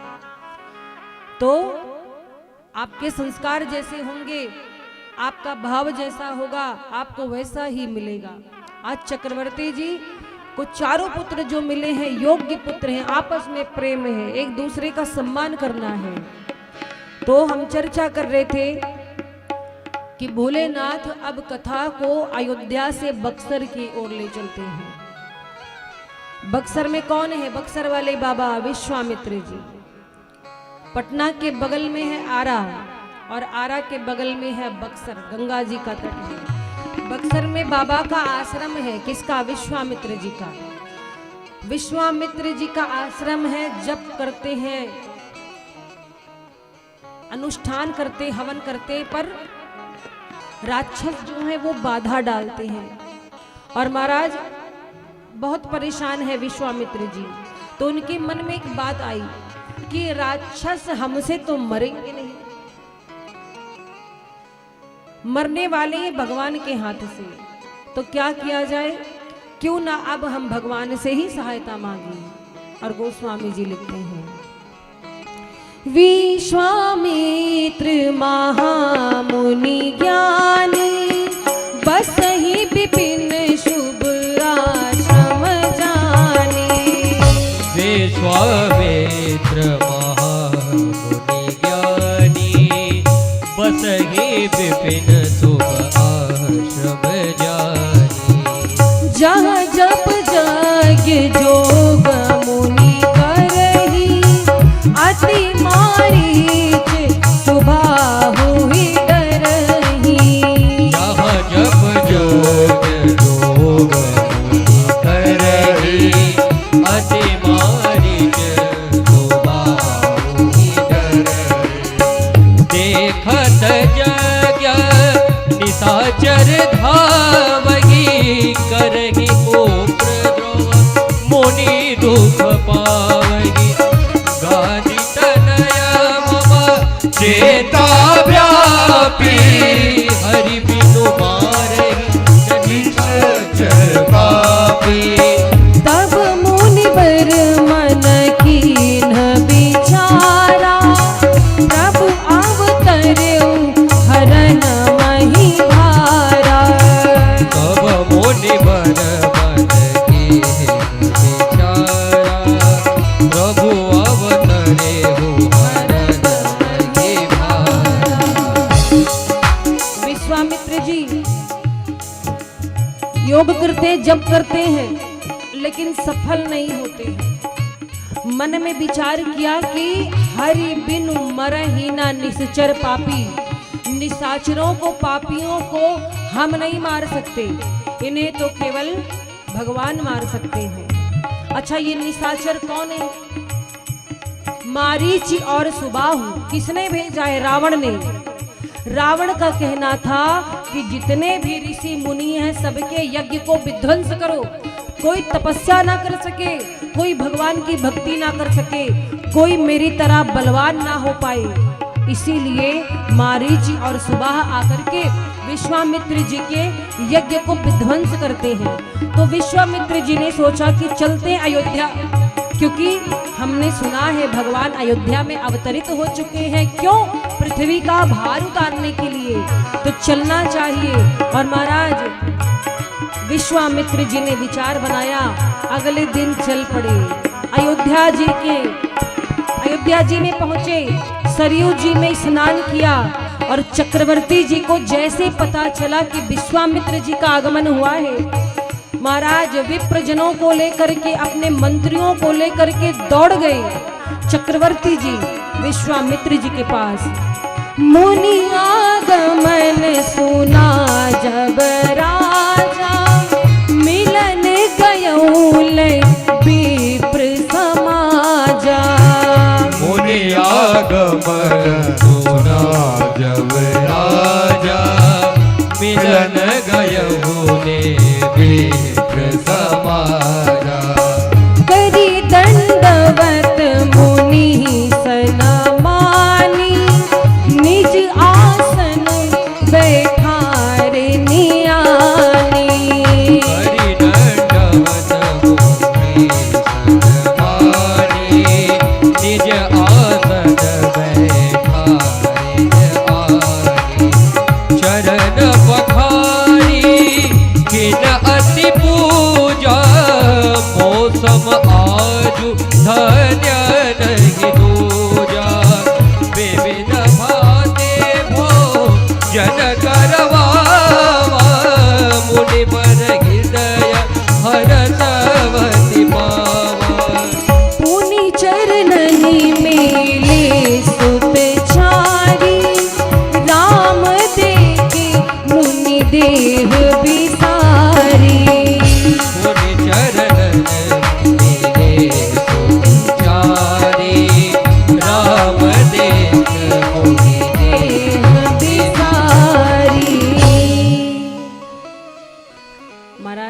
बक्सर के बाबा है विश्वामित्र जी।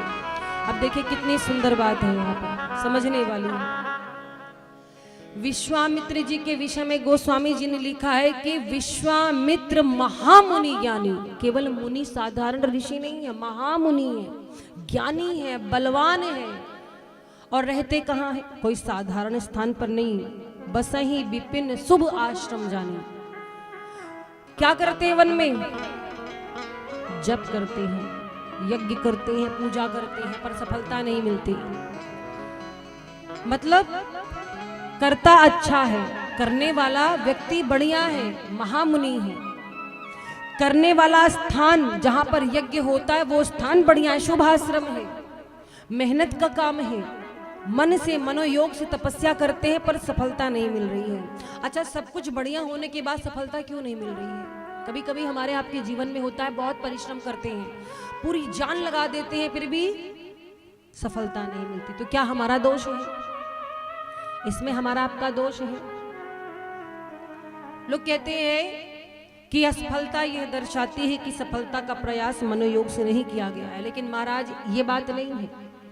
हर व्यक्ति अपने हिसाब से पूरा प्रयास करता है। जैसे हम यहाँ पर कथा सुना रहे हैं, हम क्या सुना रहे हैं? प्रभु की कृपा है, वो बुलवा दे रहे हैं, इसमें मेरा कोई रोल नहीं है, ये राम जी की कृपा है, भगवान की कृपा है, आप सभी का प्रेम मिलता है। बाकी मेरी कोई हैसियत नहीं कि हम राम जी की कथा का वर्णन कर सके, इतना मुझ में सामर्थ्य नहीं है, लेकिन उनकी कृपा है जो अपने भक्तों में मुझे चुन लिया है, ये भी बहुत कृपा है उनकी।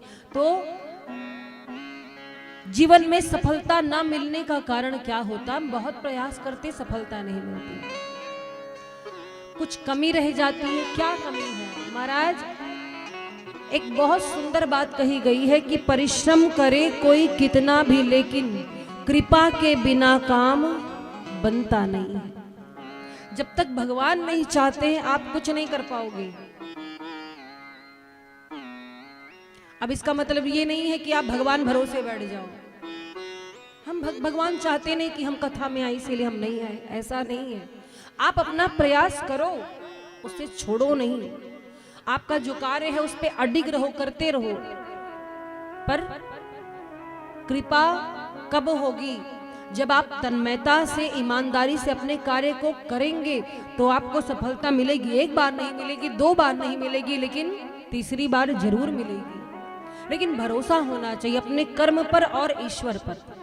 तो विश्वामित्र जी में सारी खूबियां हैं, सारे गुण हैं, उनको सफलता नहीं मिल रही है क्योंकि वो जानते हैं कि हम कितना भी कर लें पर ये जो पापी निश्चर है इनका वध केवल भगवान कर सकते हैं। तो परिश्रम करे कोई कितना भी, लेकिन कृपा के बिना काम बनता नहीं है। निराशा निशा नष्ट होती न तब तक, दया भानु जब तक निकलता नहीं है। और महाराज इसीलिए विश्वामित्र जी के मन में चिंता हुई, और चिंता हुई तो पधारे हैं कहाँ? अवध नगरी। अवध नगरी पहुंचे हैं, सरयू जी में स्नान किया तो चक्रवर्ती जी ने सुना, मुनि वृंदों को लेकर, विप्र समाज को लेकर के, मंत्रियों को लेकर पहुंचे हैं, और द्वार पर जाकर खूब स्वागत किया है, खूब पूजा की है, दंडवत किया है, सम्मान के साथ अंदर लेकर के आए, महल में लेकर के आए, बढ़िया सुंदर आसन पर बिठाया है, खूब पूजा की, चरण धुलाया है, बारंबार प्रणाम करते हैं। और देखा कि अब गुरुदेव बिल्कुल शांत हो गए हैं, थकावट दूर हो गई है चरण धोने से, तो उन्हें बढ़िया स्वादिष्ट भोजन करवाया। अच्छा, आपके यहाँ कोई आता है तो आप कहते हो कि चलो प्रणाम करो, और महाराज अपने बच्चों को बुला के तुरंत प्रणाम करवाते हो ना, महाराज जी आए जल्दी आओ, है ना, महाराज जी आए जल्दी प्रणाम करो। लेकिन यहाँ चक्रवर्ती जी ने तुरंत नहीं बुलाया, अपने चारों बेटों को प्रणाम करने के लिए तुरंत नहीं बुलाया। जानते हैं क्यों? उन्होंने सोचा कि बक्सर से बाबा चल के आए, थके होंगे, और अभी हो सकता है इनको भूख लगी हो, थके हो, अभी अपने बच्चों से कहेंगे प्रणाम करो तो मन से आशीर्वाद नहीं देंगे, क्योंकि अभी भूख लगी होगी, अभी थकावट लगी। इसीलिए चक्रवर्ती जी ने क्या किया? सबसे पहले उनके चरण धोए, पूजा की, खूब भोजन कराया। अब जाने कि हाँ मुनि प्रसन्न है, तब अपने बच्चों को बुलाया, राम जी को, लक्ष्मण जी को, भरत जी को, शत्रुघ्न जी को, आओ गुरुवर के चरणों में पड़ जाओ। और राम जी, लक्ष्मण जी, भरत जी, शत्रुघ्न जी, चारों भैया आए। पुनि चरणन मेले सुतचारी, और महाराज गोस्वामी जी लिखते हैं कि राम देखे मुनि देह विसारी। जैसे ही राम जी ने प्रणाम किया ना, विश्वामित्र जी अपनी सुध बुध भूल गए। राम जी को देख रहे, ब्रह्म के दर्शन हो रहे हैं, देख करके खुश हो गए, दृष्टि हटती ही नहीं है, एक टक निहार रहे, राम जी को देख रहे हैं। और महाराज राम जी प्रणाम किए, एक साइड जाकर बैठ गए। तो राम जी के बाद भैया भरत जी प्रणाम किए। भरत जी राम जी के पास बैठने ही वाले थे, तब तक लक्ष्मण जी आके तुरंत राम जी के बगल बैठ गए। तो भरत जी थोड़ा हटके बैठ गए, फिर शत्रुघ्न जी बैठे भरत जी के पास। कुछ देर बातें हुई, मुनि ने आशीर्वाद दिया। तो चक्रवर्ती जी पूछते हैं कि कहिए गुरुदेव कैसे आना हुआ, बड़े दिनों बाद आपके चरण हमारे इस महल में पड़े, हम तो धन्य हो गए, सौभाग्य है हमारा। विश्वामित्र जी कहते हैं थोड़ी समस्या आ गई है। अरे कहिए, मेरे रहते आपको कोई कष्ट तुरंत बताइए, उसका निदान होगा। क्या चाहिए आपको, आप मुझसे क्या चाहते हैं कहिए, तो आपको मैं राज्य दे दूं, धन दे दूं, स्वर्ण गहने दे दूं। विश्वामित्र जी कहते ये सब मांगने नहीं आए, पहले सुनिए तो पूरी बात, हम काहे के लिए आए हैं, किस लिए आए हैं। बोले हम यज्ञ करते हैं, हवन करते हैं, अनुष्ठान करते हैं, तो जो मारीच सुबाहु जैसे राक्षस है वो बाधा डालते हैं। चक्रवर्ती जी खड़े हो गए, बोले ले आओ मेरा धनुष बाण, मैं अभी चल करके उन्हें समाप्त कर दूंगा। विश्वामित्र जी कहते अरे महाराज आप शांति से बैठ जाओ, हम आपको लेने के लिए नहीं आए हैं। बोले तो आपको मेरे बाहुबल पर भरोसा नहीं है। अरे दाढ़ी पक गई है बाबा, लेकिन हमारी हिम्मत वैसे ही है, पूरे त्रिलोकी में कहिए तो किसको समाप्त कर दूं। विश्वामित्र जी कहते ऐसी बात नहीं है राजन कि मुझे आपके बाहुबल पर भरोसा नहीं, पूर्ण विश्वास है, पर हम मारने वाले को लेने नहीं आए, हम तो तारने वाले को ले जाने आए हैं। हम तो तारने वाले को लेने आए, मारने वाला हमको नहीं चाहिए। मतलब बोले मतलब कहते अनुज समेत देहु रघुनाथा। अच्छा देखो, लक्ष्मण जी का नाम नहीं लिया, क्या कहा कि हम तो आपके बड़े बेटे ज्येष्ठ पुत्र रघुनाथ जी को अनुज के समेत लेने आए हैं, मतलब दोनों भैया को भेज दीजिए, राम जी और उनके छोटे भाई को। तो छोटे भाई लक्ष्मण जी थोड़ी, छोटे भाई तो भरत जी हैं। पहले कहा अनुज समेत देहु रघुनाथा, लेकिन जब ध्यान आया कि जो गोरे वाले हैं सांवले वाले का इनका जोड़ा है, या इनसे सट के ही रहते हैं, तो विश्वामित्र जी ने समझ लिया कि जो सांवले वाले गोरे वाले राम लक्ष्मण जी हैं, और ये लक्ष्मण जी राम जी के साथ ही रहेंगे, कुछ क्षण इनसे दूर नहीं रहेंगे। तब बाद में कहा कि राम और लक्ष्मण को हमें दे दीजिए। जैसे कहा चक्रवर्ती जी का हृदय कांप गया। बोले मुनिवर आप सोच समझ करके नहीं बोल रहे हैं, मुझे लगता है आप विचार नहीं कर रहे हैं। क्या मांग लिया आपने मुझसे। सुनी राजा अति अप्रिय वाणी, हृदय कंप मुख दुति कुम्हलानी। क्या कहते हैं कि रे महाराज दया करो, बुढ़ापे में जाके हमको लड़का मिले हैं, वो भी आप लेने चले आए, मांगने चले आए। चौथे पन पायो सुतचारी, विप्र वचन नहीं कहे हो बिचारी। मुझे लगता आपने सोच समझ के नहीं मांगा, थोड़ा विचार कर लीजिए मांगने क्या है। आप जो मांगिए मैं देने को तैयार हूं, पर राम का नाम मत लीजिएगा, राम को मेघ छड़पने से अलग नहीं कर सकते। आप राम के बदले जो मन कहे मांग लीजिए। अच्छा अगर आप लोगों के पास कोई आ जाए कह दे कि भगवान को छोड़ करके आपको क्या चाहिए, तो आप क्या मांगेंगे, क्या मांगेंगे बताइए। बंगला गाड़ी है नहीं मांगेंगे। अच्छा कितने लोग राम जी को मांगेंगे बताइए सही सही। अभी भी कुछ लोग के हाथ नहीं उठे। अरे भगवान तो हर जगह है, ही कड़कड़ में क्या जरूरत भगवान को मांग करके। हाँ धन रुपया मिल जाएगा तो भगवान भी आ जाएंगे, है ना, यही सोच रहे हैं। प्रेम से बोलो राघवेंद्र सरकार की। एक बात जान लो, इंसान का विचार परिस्थिति के अनुसार बदल जाता है, ये बात है। जैसे आप अगर चाय पीने बैठे उसमें मक्खी गिर जाए तो क्या करोगे, बोलो चाय फेंक दोगे ना, फेंक दोगे कि रखोगे, फेंक दोगे। अच्छा वही कहीं 10 किलो बढ़िया शुद्ध घी रखा है उसमें गिर जाए तो कोई देख नहीं रहा, मक्खी फेंक दो, इतना महंगा घी रोज रोज थोड़ी मिलता है। परिस्थितियां बदल जाती हैं महाराज, विचार बदल जाते हैं। वो आप जानो, आपका काम जाने, आप भगवान को मांगोगे या क्या मांगोगे। तो चक्रवर्ती जी कह रहे हैं कि आपको क्या चाहिए। विश्वामित्र जी कहते हैं हमें कुछ नहीं चाहिए, हमें केवल राम जी चाहिए, हमें राम जी को आप सौंप दीजिए। तो चक्रवर्ती जी कहते हैं सरकार क्षमा करें, सब सुत मोही प्रिय प्राण की नाई, पर राम देत नहीं बनत गुसाई। राघव को मैं ना दूंगा मुनिनाथ मरते मरते। आप राघव को मत मांगिए और मुझसे जो चाहिए ले, मेरा राज्य ले लीजिए आप। ये प्रेम है चक्रवर्ती जी का। राघव को मैं न दूंगा, राघव को मैं न दूंगा, मुनिनाथ मरते मरते। राघव को मैं न दूंगा, मुनिनाथ मरते मरते। राघव को मैं न दूंगा, मेरे प्राण ना रहेंगे, मेरे प्राण ना रहेंगे। ये दान करते करते राघव को मैं न दूंगा, मुनिनाथ मरते मरते। मैं न दूंगा, मुनिनाथ मरते मरते।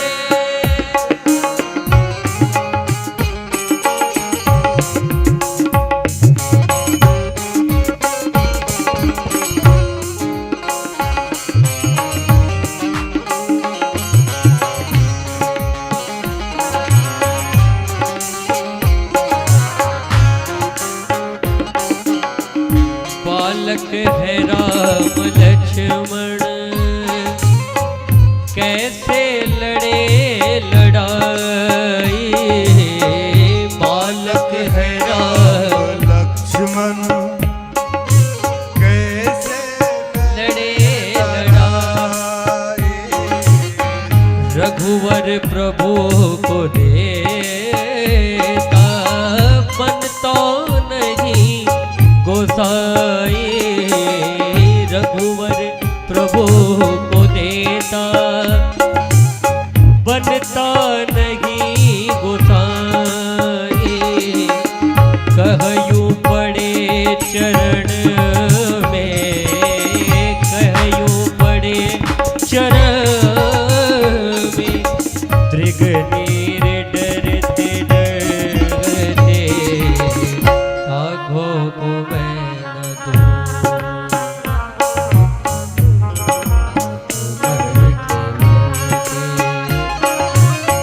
राघव को मैं न दूंगा, मुनिनाथ मरते मरते।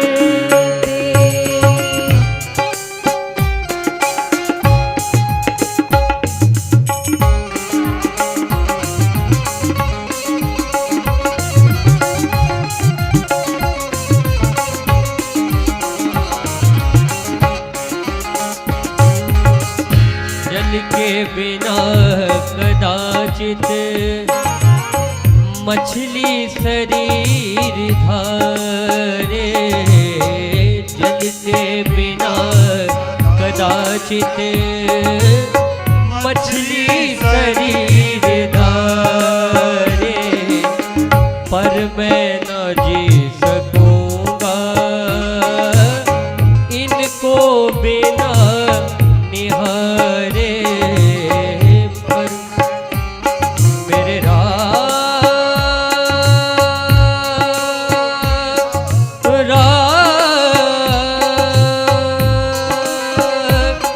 मेरे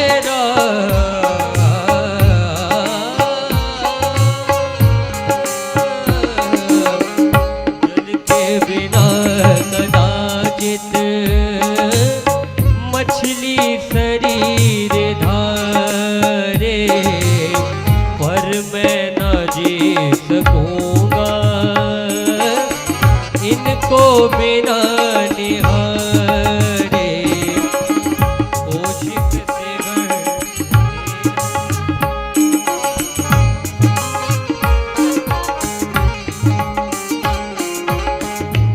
कौशिक शिखर रहे हैं, कौशिक शिखर रहे हैं, मेरे अंग डरते डरते राघव को मैं न दूंगा, मुनिनाथ मरते मरते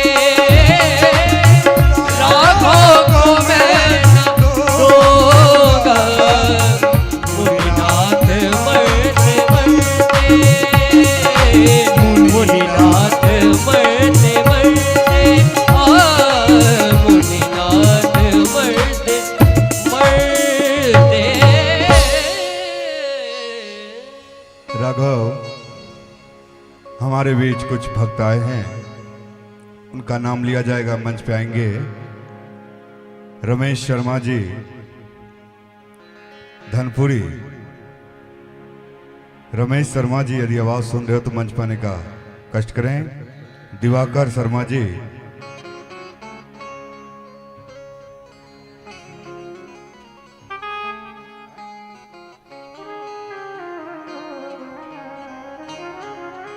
अंगद सिंह जी शिक्षक जी, यदि आवाज सुन रहे हो तो मंच पाने का प्रयास करेंगे। जिन मान भाव का नाम लिया जा रहा है कृपया करके मंच पाने का प्रयास करें।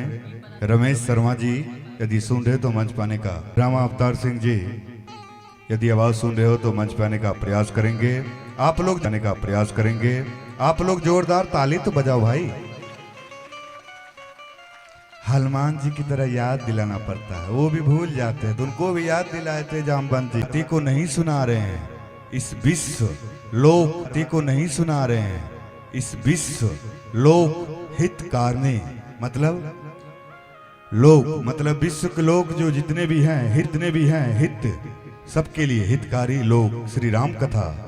इसलिए सभी मान भाव को गुप्ता जी की तरफ से बहुत बहुत धन्यवाद निवेदन करते हुए व्यास जी को जय श्री राम।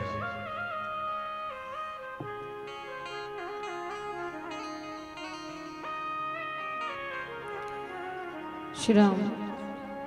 चक्रवर्ती जी कहते हैं कि आप राम जी को हमसे मत मांगिए, हम छोटे बालकों को नहीं दे सकते अपने, वैसे भी इतने कोमल है, इतने बड़े बड़े राक्षसों को कैसे मार पाएंगे। विश्वामित्र जी बहुत निवेदन करते, तब तक गुरुदेव वशिष्ठ का आगमन हुआ। गुरुदेव वशिष्ठ कहते हैं, अरे चक्रवर्ती जी एक बात बताइए, एक यज्ञ वो है जिसके लिए ये आपसे निवेदन कर रहे हैं विश्वामित्र जी, यज्ञ की रक्षा के लिए कह रहे हैं, और यज्ञ से ही आपको बालक मिले, याद रखिएगा, यज्ञ से ही आपको बालक मिले हैं, तो यज्ञ की रक्षा करने के लिए बालकों को जाने दीजिए। जब विश्वामित्र जी के सामने ये बात कही है, वशिष्ठ जी ने कहा कि जाने दीजिए, 2 जा रहे हैं यहां से, पर उधर से 4 आएंगे, अतः इन्हें भेज दीजिए, कल्याण है इनका। गुरुदेव की बात सुन करके चक्रवर्ती जी मुस्कुराए, कहते हैं, गुरुदेव जब आपकी आज्ञा है तो भला मैं कौन होता हूँ रोकने वाला।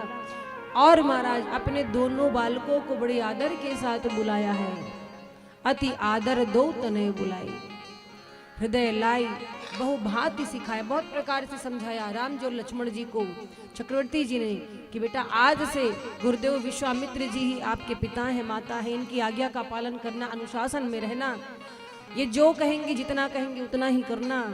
और राम जी लक्ष्मण जी माताओं के पास गए, उनसे आशीर्वाद लिया है। और गोस्वामी जी लिखते हैं कि चक्रवर्ती जी ने विश्वामित्र जी को राम जी और लक्ष्मण जी को सौंपा, कहा कि ये मेरे धन है, ये मेरे सर्वस्व है, इनका ध्यान रखिएगा। इस प्रकार से जब दोनों सुंदर भाइयों को प्राप्त किया है विश्वामित्र जी ने, ऐसा लगा किसी दरिद्री को कोई खजाना मिल गया हो। श्याम गौर सुंदर 2 भाई, विश्वामित्र महानिधि पाई। जैसे कोई जन्म का प्यासा हो उसको अमृत मिल जाए, आज वही स्थिति हुई है विश्वामित्र जी की।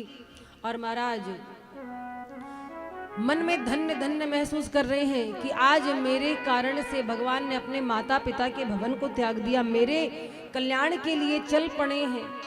कितना बड़ा सौभाग्य है मेरा, कितना भाग्य वाला हूं मैं। और महाराज जा रहे थे, मार्ग में जैसे ही वन की ओर पहुंचे हैं तो मार्ग में एक भयानक राक्षसी क्रोध करके दौड़ी। वो राक्षसी कौन थी? ताड़का। ताड़का का इतना विशाल स्वरूप था, बड़े बड़े दांत, बड़ी बड़ी आंखें, बड़े बड़े नख, विशाल काय ताड़का क्रोध करके जैसे अस्त्र लेकर दौड़ी है मारने के लिए। तो विश्वामित्र जी के मन में एक संशय था। इनको पता है कि ये भगवान हैं, लेकिन जब राम जी लक्ष्मण जी को देखा, उनके सुंदर कोमल अंगों को देखा, तो इनमें संशय आ गया कि ये इतने कोमल हैं, क्या ये राक्षसों को मार पाएंगे? तो प्रथम परीक्षा यहीं पर हो गई। जैसे ही विश्वामित्र जी ने देखा ताड़का दौड़ रही है मारने के लिए, वैसे ही विश्वामित्र जी कहते हैं राम इसे समाप्त कर दो। तो राम जी बोले गुरुजी ये तो नारी है, ये तो अबला है। बोले अबला नहीं, बहुत बड़ी बला है, इसको समाप्त करो, ये अबला नहीं है। और महाराज गुरुदेव की आज्ञा भाई, तो यहाँ सबसे पहले अपने शक्ति का परिचय राम जी ने दिया। एक ही बाण प्राण हर लीना, दीन जानिते ही निज पद दीना। एक बार प्राण हर लीना, दीन जानिते ही निज पद दीना। तब ऋषि निज नाथ दिए चीनी, विद्या निधि कहो विद्या दीनी। तब ऋषि निज नाथ ही दिए चीनी, विद्या निधि कहो विद्या दीनी। एक ही बाण प्राण हर लेना। भगवान ने ज्यादा मेहनत नहीं की, एक बाण चलाया है और जैसे ही एक बाण मारा है महाराज, ताड़का को लगा, ताड़का धराशायी हो गई, पृथ्वी पर गिर पड़ी। बोलिए राघवेंद्र सरकार की जय हो। भगवान के एक बाण मारते ही इतनी बड़ी विशाल काय राक्षसी गिर पड़ी और ताड़का के शरीर से एक ज्योति निकली, वो आकर के राम जी के अंगूठे में समा गई। ये दृश्य देख करके विश्वामित्र जी चकाचौंध हो गए कि जिसको हम नन्हा सा बालक समझ रहे थे, ये कोमल है, इतनी बड़ी राक्षसी का वध किया। और महाराज गोस्वामी जी लिखते हैं कि भगवान ने अपना स्थान दिया, अपने चरणों में स्थान दिया है। सायुज्य मुक्ति हुई है ताड़का की। और भगवान ऐसे ही दयालु हैं, एक राक्षसी पर भी कृपा करी है। भगवान के बाण से मर के ताड़का भी भगवान के धाम को गई है। और महाराज जब ये सब देखा है तो अपने ईश्वर को आज पहचान गई कि नहीं, यही मेरे प्रभु हैं। सच में मेरे मन का संशय दूर हो गया, भ्रम दूर हो गया। इनके कोमल सुंदर शरीर को देख करके मैं भ्रम में पड़ गया था कि ये मेरा काम कर पाएंगे या नहीं, लेकिन अब विश्वास हो गया है कि राम लक्ष्मण बलवान हैं, ईश्वर के अवतार हैं और ये ही राक्षसों का वध कर पाएंगे।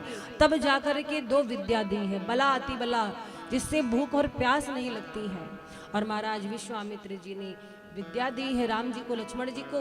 पहुंचे हैं आश्रम में, राम जी लक्ष्मण जी बोले गुरुदेव अब आप आराम से यज्ञ करिए, अब कोई टेंशन नहीं, हम लोग आ गए हैं। धनुष बाण लेके दोनों भैया रक्षा कर रहे हैं, द्वार पर खड़े हैं।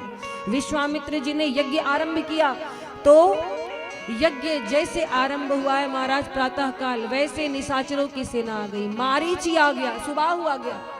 भगवान ने पहले मारीची को मारा है, लेकिन वध नहीं किया, बिना फल वाला बाण मारा, 100 योजन दूर जाकर गिरा। भगवान ने सुबाहु को अग्नि बाण मारा, समाप्त किया, लेकिन मारीची को नहीं मारा। क्यों? अगर इसे मार देंगे तो भी आगे की लीला कैसे होगी, रावण तक कैसे पहुंचेंगे, इसीलिए भगवान ने मारीची का वध नहीं किया। और महाराज सुबाहु को अग्नि बाण मारा है, सेना को लक्ष्मण जी ने भगा दिया।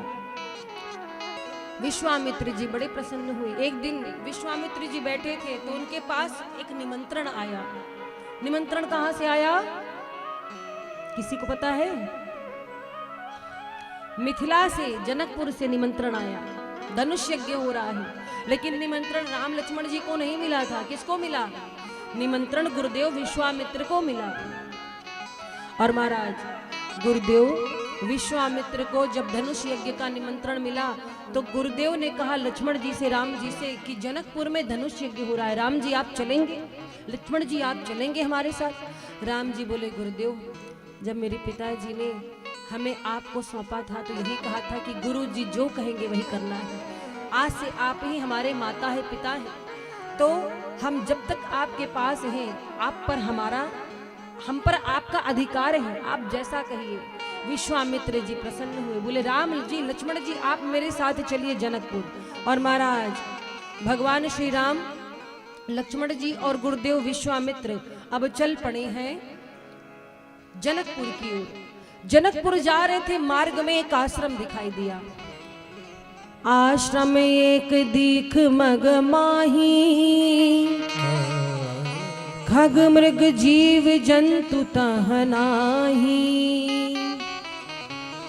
अब देखिए भगवान श्री राम जा रहे हैं, चलते चलते एक आश्रम के पास उनके पैर टिक गए। वो आश्रम कैसा था? उस आश्रम में कोई इंसान नहीं था, कोई भी पशु पक्षी भी नहीं थे। उस आश्रम के वृक्ष भी सूखे हुए थे, बिल्कुल निर्जन स्थान था। लेकिन वहां पहुंच के राम जी के चरण अपने आप रुक गए। आश्रम के बाहर क्या देखा? एक नारी शिला रूप में बैठी हुई है। शिला है, आकार नारी का है। राम जी कहते गुरु जी ये आश्रम किसका है? और ये जो शिला रूपी नारी बैठी है कौन है? अच्छा एक बात बताओ, क्या राम जी को मालूम नहीं था ये कौन है? सब कुछ पता है, पर गुरु जी से क्यों पूछा? कारण है। और हमारे बीच महान भाव आए हैं राम किशोर गुप्ता जी।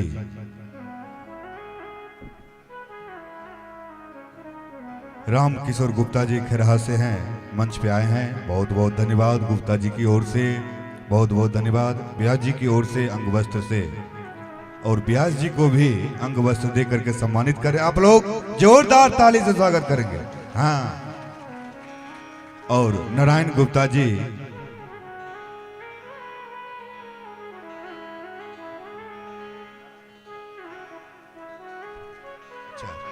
दोनों भाई साहब आए हैं। बहुत बहुत धन्यवाद आपको श्री राम कथा की ओर से। नारायण गुप्ता जी और राम किशोर गुप्ता जी खैरहा से आए हैं। जोरदार आप लोग ताली से स्वागत करते रहे।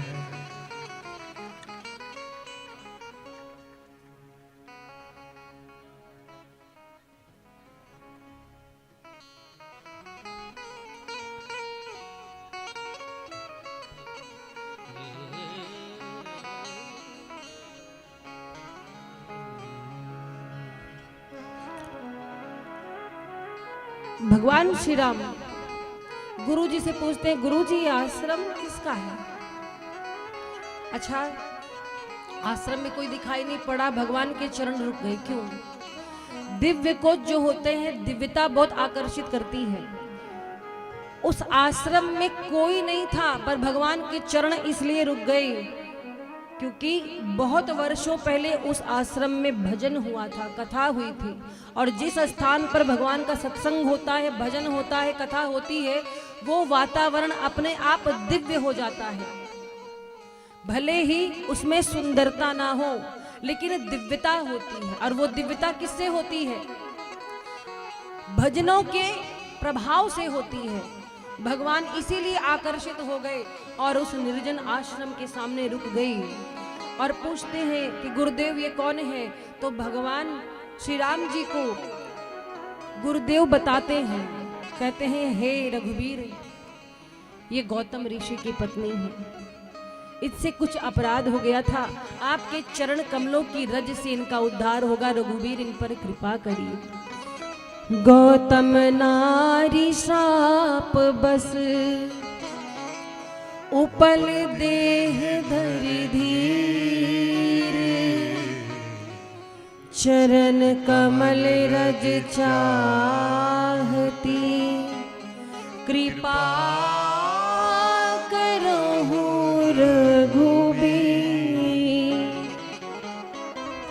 एक बात बताओ, भगवान श्री राम सर्वज्ञ है, सब कुछ जानने वाले हैं, तो क्या गुरुदेव कहते तभी भगवान कृपा करते अहिल्या जी के ऊपर?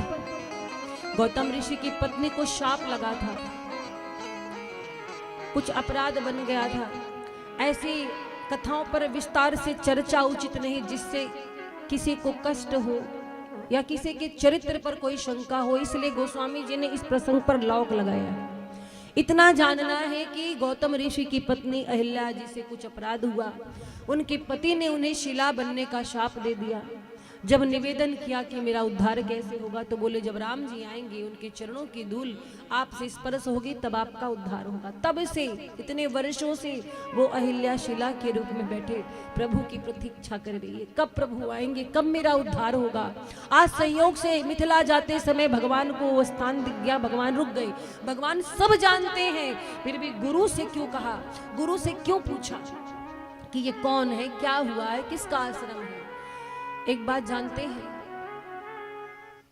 विश्वामित्र जी ने कहा कि आपके चरण कमलों की रज चाहती है रघुवीर, इस पर कृपा करिए। कारण ये है विश्वामित्र जी के निवेदन करने का कि जिस व्यक्ति का चरित्र प्रमाण पत्र संत बना देते हैं और भगवान से कहते हैं इन पर कृपा करिए, तो भगवान भी उस बात को टाल नहीं पाते हैं। ये संतों की कृपा है। जैसे एक बार की बात है, एक माता थी, उनका विवाह जब हुआ, विवाह के 20 वर्ष बीत गए, उन्हें कोई औलाद नहीं हो रही थी, कोई संतान नहीं थी, बहुत दुखी थी। अच्छा, आजकल समाज में किसी माँ को यदि संतान ना हो तो समाज वाले ताना मारने लगते हैं, इसके कोई बच्चा नहीं है, ये क्या है। तो महाराज लोगों के ताने सुन सुन करके वो मैया इतनी दुखी हो गई थी। कोई भी वैद्य ऐसे नहीं थे जिनको उपचार के लिए, जिनके पास ना गई हो, सबके पास उपचार के लिए गई, हर जगह माथा टेका, पर उनका काम नहीं हुआ। तो वो चिड़चिड़ी रहने लगी, दुखी रहने लगी, हमेशा रोते रहती, किसी से बात ना करती, मोहल्ले में निकलना भी बंद कर दिया। एक दिन की बात है, वो मैया अपना घर गोबर से लीप रही थी, पोछे का कपड़ा गोबर में भिगा करके लीप रही थी घर।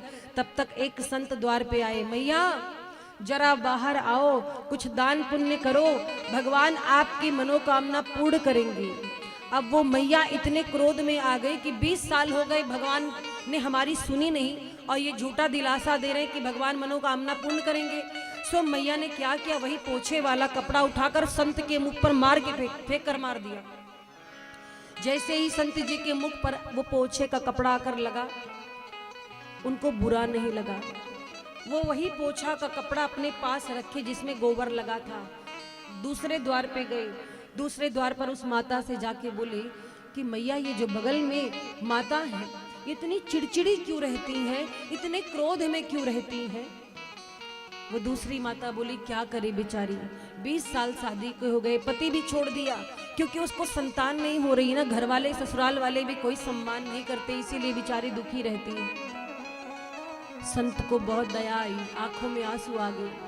जो पोछा उठाकर फेंक करके मारा था मुंह पर, वही कपड़ा ले जा करके उन्होंने, संत जी ने अपनी कुटिया पर उस वस्त्र को खूब बढ़िया साफ किया, उसको धोया।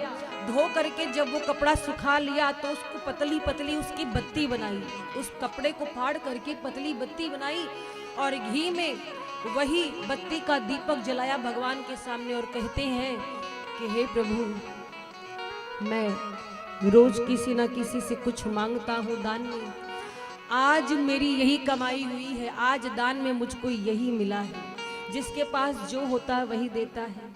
उस मैया के पास यही था, उस मैया ने मुझको यही दिया और उनका दिया हुआ ही मैं उनके तरफ से आपको भेंट कर रहा हूँ। हे प्रभु कृपा करना, उस माँ पर कृपा करना। और महाराज उसी कपड़े की बाती से दीपक जलाया है और कुछ समय बीता और महाराज उस मैया को सुखपूर्वक एक बालक हुआ। ये कृपा है संत की। संत जिसके विषय में भगवान को सर्टिफिकेट बना के दे दे, प्रभु इस पर कृपा करनी है, तो फिर प्रभु को कृपा करनी ही है। और इसीलिए भगवान प्रतीक्षा कर रहे थे कि विश्वामित्र जी कहें कि अहिल्या का उद्धार करो, तब मैं उद्धार करूंगा। यही बात है महाराज। बाकी भगवान तो पहले से जानते थे।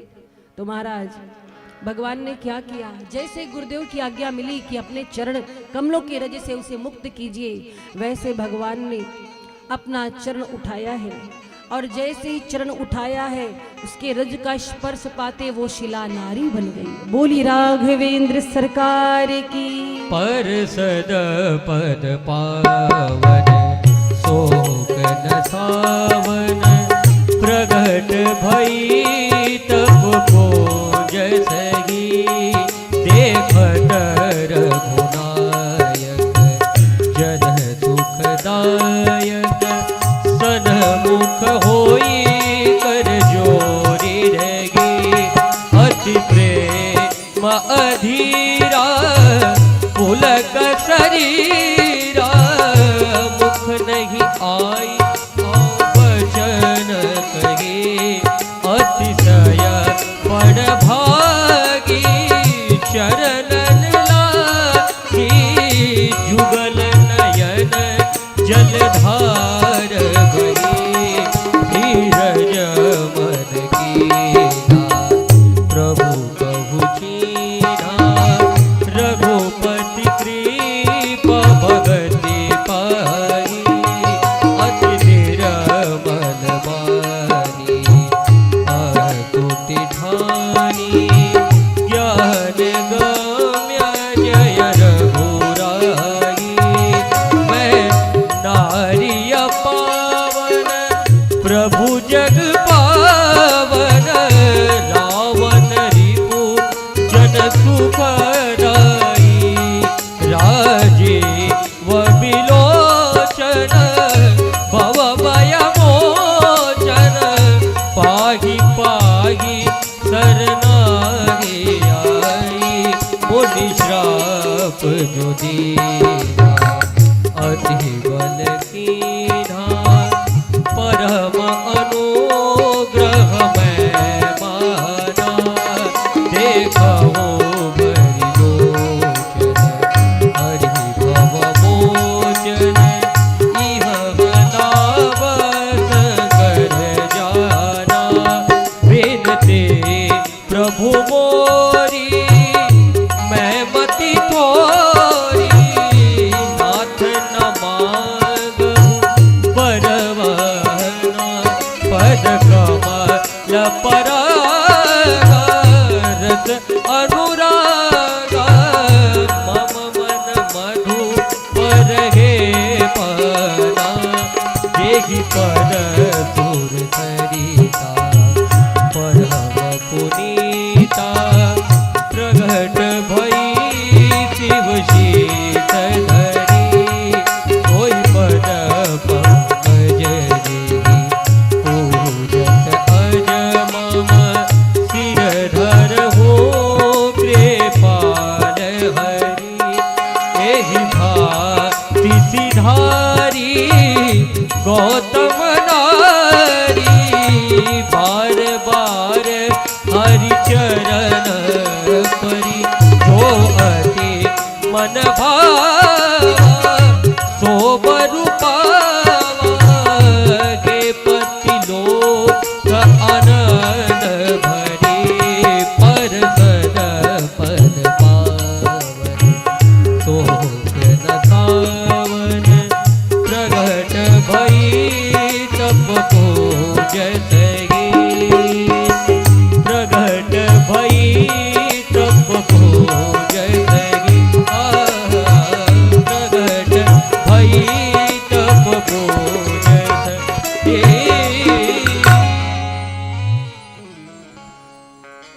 भगवान श्री राम के चरणों के स्पर्श से वो तपोमूर्ति और महाराज भक्तों को सुख देने वाले श्री रघुनाथ जी को समक्ष देख दुनिया में कोई नहीं।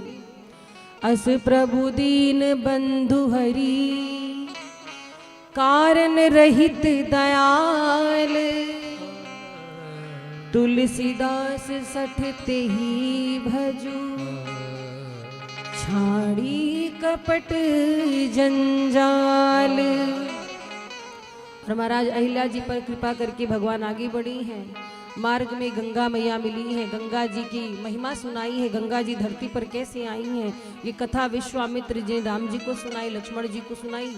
दोनों भैया गुरु जी समेत उस गंगा जी में स्नान किए, प्रणाम किए हैं, आगे पहुंचे हैं और जनकपुर के निकट आ गए हैं। अब बक्सर से कथा मिथिला पहुंच गई। बोलिए मिथिला धाम की। ये मिथिला नगरी कैसी महाराज? मिथिला नगरी के विषय में कहा जाता है कि यहाँ की जो मालकिन है वो हमारी जानकी जी हैं, सियाजू हैं। और सिया जी कौन है? भक्ति स्वरूपा है। तो मिथिला नगरी जो है वो भक्ति की नगरी है, ये भक्ति की नगरी है। और महाराज इतनी सुंदर नगरी गोस्वामी जी वर्णन करते हैं। पूरी रम्यता राम जब देखी, हरि से अनुज समेत बिसेकी। पूरी रम्यता राम जब देखी, हरि से अनुज समेत बिसेकी। पापी खूब सरित सरनाना, सलिल सुधा सम मनि सोपाना। व्यापी खूब सरित सरनाना, सलिल सुधा सम मनि सोपाना। बनाई न बरनत नगर निकाई, नीला बरनत नगर निकाई। जहाँ जाई मन तहाँ लो भाई। जहाँ जाई मन तहीं लो भाई। बनई न बरनत नगर निकाई, जहाँ जाई मन तहाँ लो भाई।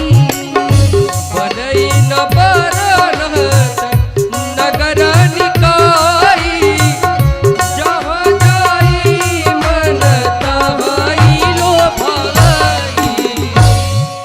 बॉर्डर पे पहुंच गए मिथिला के भगवान श्री राम जी, लक्ष्मण जी और गुरुदेव विश्वामित्र जी। जैसे जनकपुर की सीमा पर पहुंचे, अब देखिए जनकपुर जहां से आरंभ हुआ है सीमा से ही ऐसे सुंदरता है, इतनी सुंदर नगरी है। गोस्वामी जी लिखते हैं कि पूरी रम्यता राम जब देखी, हर से अनुज समेत बिसेकी। जब वो रमणीक स्थान देखा है तो राम जी लक्ष्मण जी दोनों हर्षित हो गए। क्यों? क्योंकि जनकपुर के जो बाग है, फुलवारी है, उसमें जो वृक्ष लगे हुए, पुष्प लगे हैं, फल लगे हैं, वो सब देख करके मन हर्षित हो गया। और वो इतनी सुंदर नगरी है, देखने में सुंदर है, पर उस नगरी में रहने वाले लोग भी बहुत सुंदर हैं। कैसे हैं? सबके जो घर हैं महाराज जनकपुर में इतने दिव्य हैं कि आप कह नहीं सकते हैं कि राजा का महल है कि सेनापति का, सबका एक जैसा। और ऐसी चित्रकारी भई है पूछो नहीं। और लोग कैसे हैं? पुर नर नारी सुभग सुचि संता, धर्मशील ज्ञानी गुणवंता। तो जनकपुर के लोग बड़े धर्मात्मा हैं, क्योंकि ये भक्ति की नगरी है, सियाजू की नगरी है, सभी सत्संग प्रेमी हैं। और महाराज जिस नगरी में साक्षात मेरी जानकी जी हो, वो नगरी कैसी हो सकती है? बड़ी आनंददायक हो सकती है। भगवान मिथिला में पहुंचे हैं। जनक जी का जो आवास है वो सबसे सुंदर है, सबसे सुंदर महल है जहां पर जनक जी का निवास है। और इतना सुंदर महल है कि जिसकी शोभा का वर्णन नहीं हो सकता। और जनक जी के महल में एक और महल है जो जानकी जी का है, वो सबसे सुंदर महल है, सबसे सुंदर सदन वही है। तो जनकपुर की शोभा का वर्णन करते हुए गोस्वामी जी कहते हैं कि विश्वामित्र जी जब आगे बढ़े हैं दोनों भैया के साथ में, तो एक सुंदर आम का बागीचा देखा। आमों का बागीचा देख करके विश्वामित्र जी कहते हैं कि बताइए यहाँ पर रुका जाए, बढ़िया रहेगा? रघुनाथ जी कहते हैं हाँ गुरुजी, आज यहीं हम लोग विश्राम करते हैं। और आम के बागीचे में दोनों भैया विश्वामित्र जी और भी ऋषि मुनि विश्राम करते हैं। जनक जी को सूचना मिली है कि विश्वामित्र जी का बक्सर से आगमन हुआ है। जनक जी दौड़ करके मंत्रियों के साथ, विप्रजनों के साथ आते हैं गुरुदेव विश्वामित्र जी के पास। और जनक जी का आगमन हो उससे पहले राम जी लक्ष्मण जी घूमने चले जाते हैं। आपको पता है क्यों? राम जी बड़े ही विवेकी हैं। राम जी को लगा कि अभी जनक जी जैसे आ जाएंगे और हमको देख लेंगे तो विदेह राज तो है ही वैसे ही, लेकिन अपने देह की सुधि वो भूल जाएंगे, फिर हमारे गुरु जी की सेवा नहीं हो पाएगी। इसीलिए पहले गुरु जी को जनक जी से मिल लेने दे, उसके बाद दोनों भैया सामने आएंगे, क्योंकि राम जी इतने सुंदर। तो राम जी लक्ष्मण जी जाते हैं बागीचा देखने, तब तक जनक जी का आगमन होता है। और महाराज आज की कथा यही विश्राम होगी, क्योंकि अब इसके आगे की कथा कल आप सुनेंगे। अभी बैठे रहेंगे, ध्यान से सुनिएगा। कल भगवान का विवाह है। क्या है? विवाह है। श्री जानकी जी का और भगवान श्री राम का विवाह है। कल धनुर्भंग का भी प्रसंग आप सुनेंगे, किस प्रकार से भगवान श्री राम ने धनुष तोड़ करके राजाओं के अभिमान को चूर्ण किया है, किस प्रकार से अवध से मिथिला बारात गई है। ऐसी बारात जिसमें दूल्हा पहले पहुंचा है, बारात बाद में गई है, विचित्र बारात। तो बहुत सुंदर आनंद आने वाला है। जानकी जी का कैसे हल्दी पूजन हुआ था, किस प्रकार से विवाह हुआ था, मड़वा हुआ था। कल विधिवत जानकी जी का विवाह होगा राम जी के साथ में, और मिथिला नगरी में हम लोग होंगे।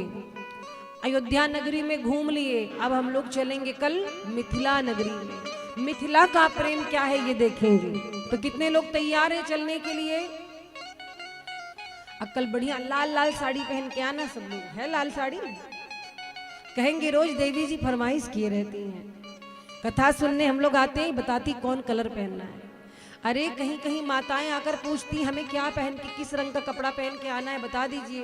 तो हमने कहा आपने नहीं पूछा, हम बता दें। अब ऐसे भी आप लोग का फेवरेट कलर होता है ना, शुभ रंग भी है ये। तो विवाह में सब लाल लाल पहनते हैं, और आप लोग पीला पीला पहन लीजिएगा। फिर लाल पीले होके आना, पर लाल पीले मत हो जाना। प्रेम से बोलो राघवेंद्र सरकार की। आइए हम लोग दो पंक्ति संकीर्तन करेंगे।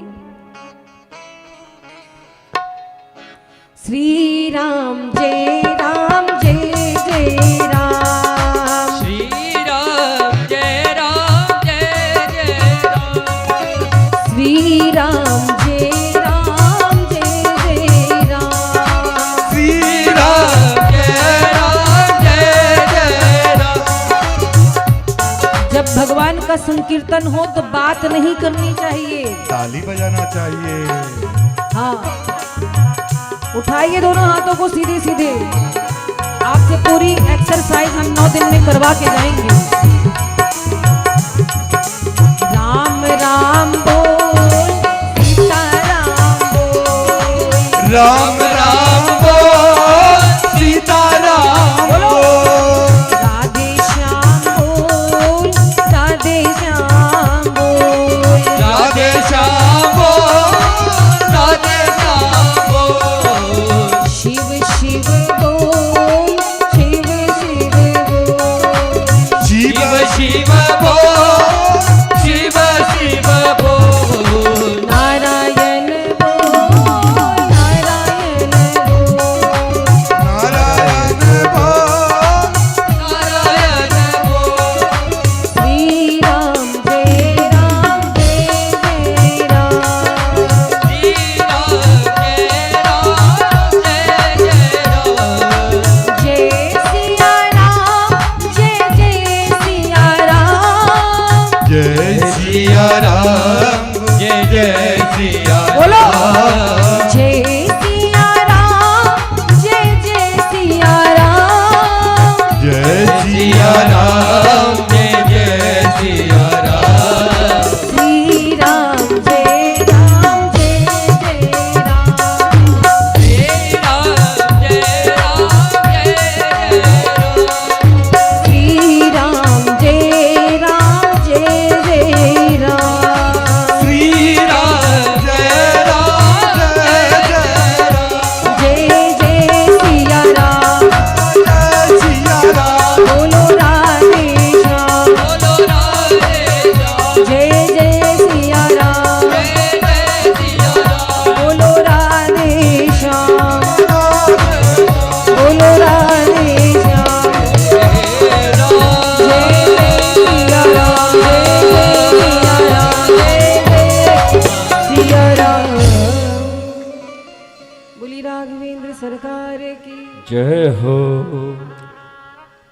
कल क्या है? कल क्या है? हम तक आवाज नहीं आवा। किसका? किसका विवाह? राम जी और सीता जी का। राम जी और सीता जी का कल दो राष्ट्र का मिलन भी है। कल दो राष्ट्र का मिलन है, दो शक्ति और शक्तिमान का मिलाप है। दो राष्ट्र इंडिया और नेपाल। जनकपुर कहाँ है? नेपाल में। कल सीताराम विवाह महोत्सव मनाया जाएगा। माताएं आरती और प्रसाद लेके जाएं। इतना देर बैठे हो, थोड़ा 2 मिनट और बैठो, आरती और प्रसाद लेके जाना। कल सीताराम विवाह महोत्सव मनाया जाएगा श्री राम कथा के माध्यम से। और माताएं आप लोग जानते हो कन्यादान में क्या क्या लगता है? कन्यादान होता है ना? होता है, हाथ उठा के बताओ। कन्यादान होता है। कन्यादान में क्या क्या लगता है? सोना चांदी जो भी हो, अंग वस्त्र जो भी हो, आप पांव पूजेंगे। एकदम दिव्य राम और सीता का झांकी भी होगी। इसलिए कल कथा में आप लोग आएंगे। जो भी पांव पूजना चाहते हैं, कन्यादान करना चाहते हैं, जिसको बिटिया नहीं है, कन्यादान नहीं कर पाते हैं, तो आप कल की कथा में कन्यादान करें, अपने जीवन को सफल बनावें। चलिए आप लोग अपने अपने स्थान पे खड़े हो जाइए आरती के लिए। हमारे मुख्य यजमान सीताराम गुप्ता जी, आप मंच पे समस्त परिवार के साथ मंच पे आए आरती के लिए। कल आप लोग धूमधाम से तैयारी बना करके आएंगे। और जो भी भैया जी, आप लोग पीले वस्त्र में, पीला कुर्ता में आएंगे। और जो भी माताएं हैं, आप लाल वस्त्र में रहेंगे, अच्छा लगेगा। हाँ। ओम हरि ओम मां चंद्रमा मनतो जातचक्षुः सूर्यो अजायत श्रोताद्वश्च प्राणश्च मुखात् अग्निरजायत।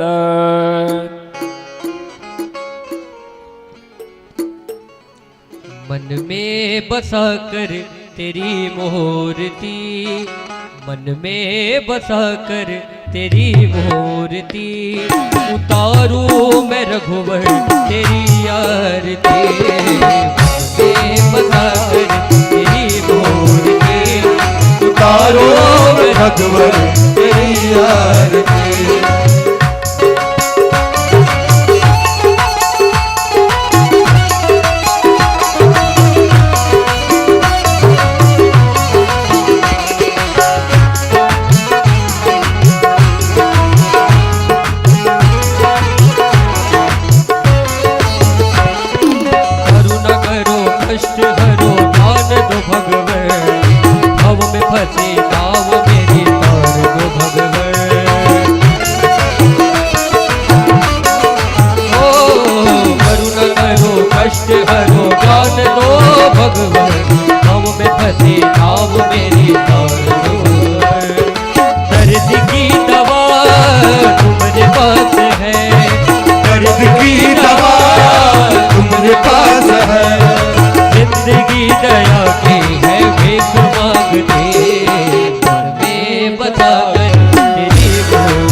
सब कुछ तेरा, कुछ नहीं मेरा।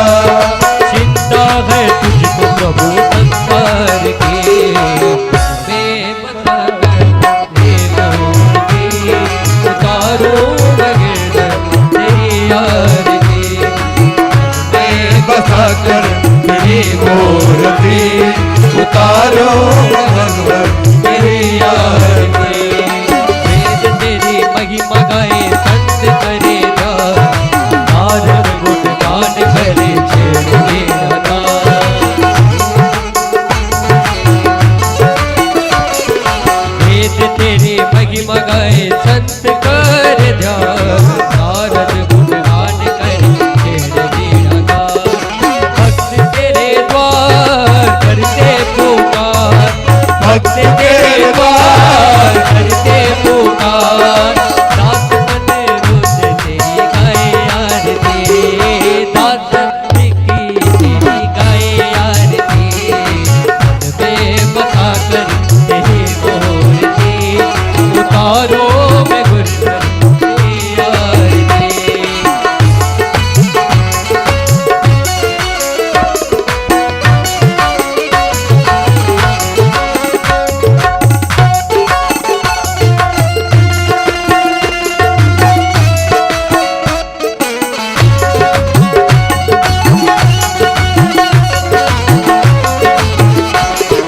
कर्पूर गौरम करुणावतारम, संसार विचारम भुजगे रावत कर हृदयारवेदे, भवानी चैतन्यमामि। त्वमेव माता च पिता त्वमेव, त्वमेव मातु संस्कार त्वमेव, त्वमेव वेदा द्रविड़ त्वमेव, त्वमेव सर्व मम देव देव। मन में बसा कर तेरे मूर्ति, उतारो मेरा भुवर तेरी आरती, उतारो मेरा भुवर तेरी आरती, उतारो मेरा भुवर तेरी आरती। जलेन शीतलीकरणं मारार्तिग्रहणं दैवाभिवन्दनं शय्यात्मनं ग्रहणं मंत्रपथपांजलिम। थाली को वहीं रख दें और पुष्प लेकर के भगवान से प्रार्थना करें। जो भी जहाँ सभी लोग हाथ जोड़ करके भगवान से प्रार्थना करें।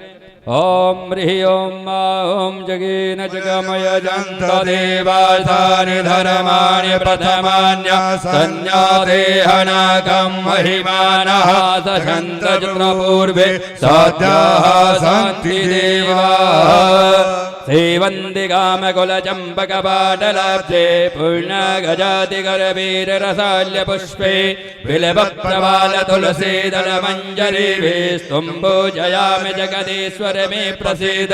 नानासुगन्धपुष्पाणि यथा कालोद्भवानि च पुष्पाञ्जलिर्मया दत्तात् परमेश्वर।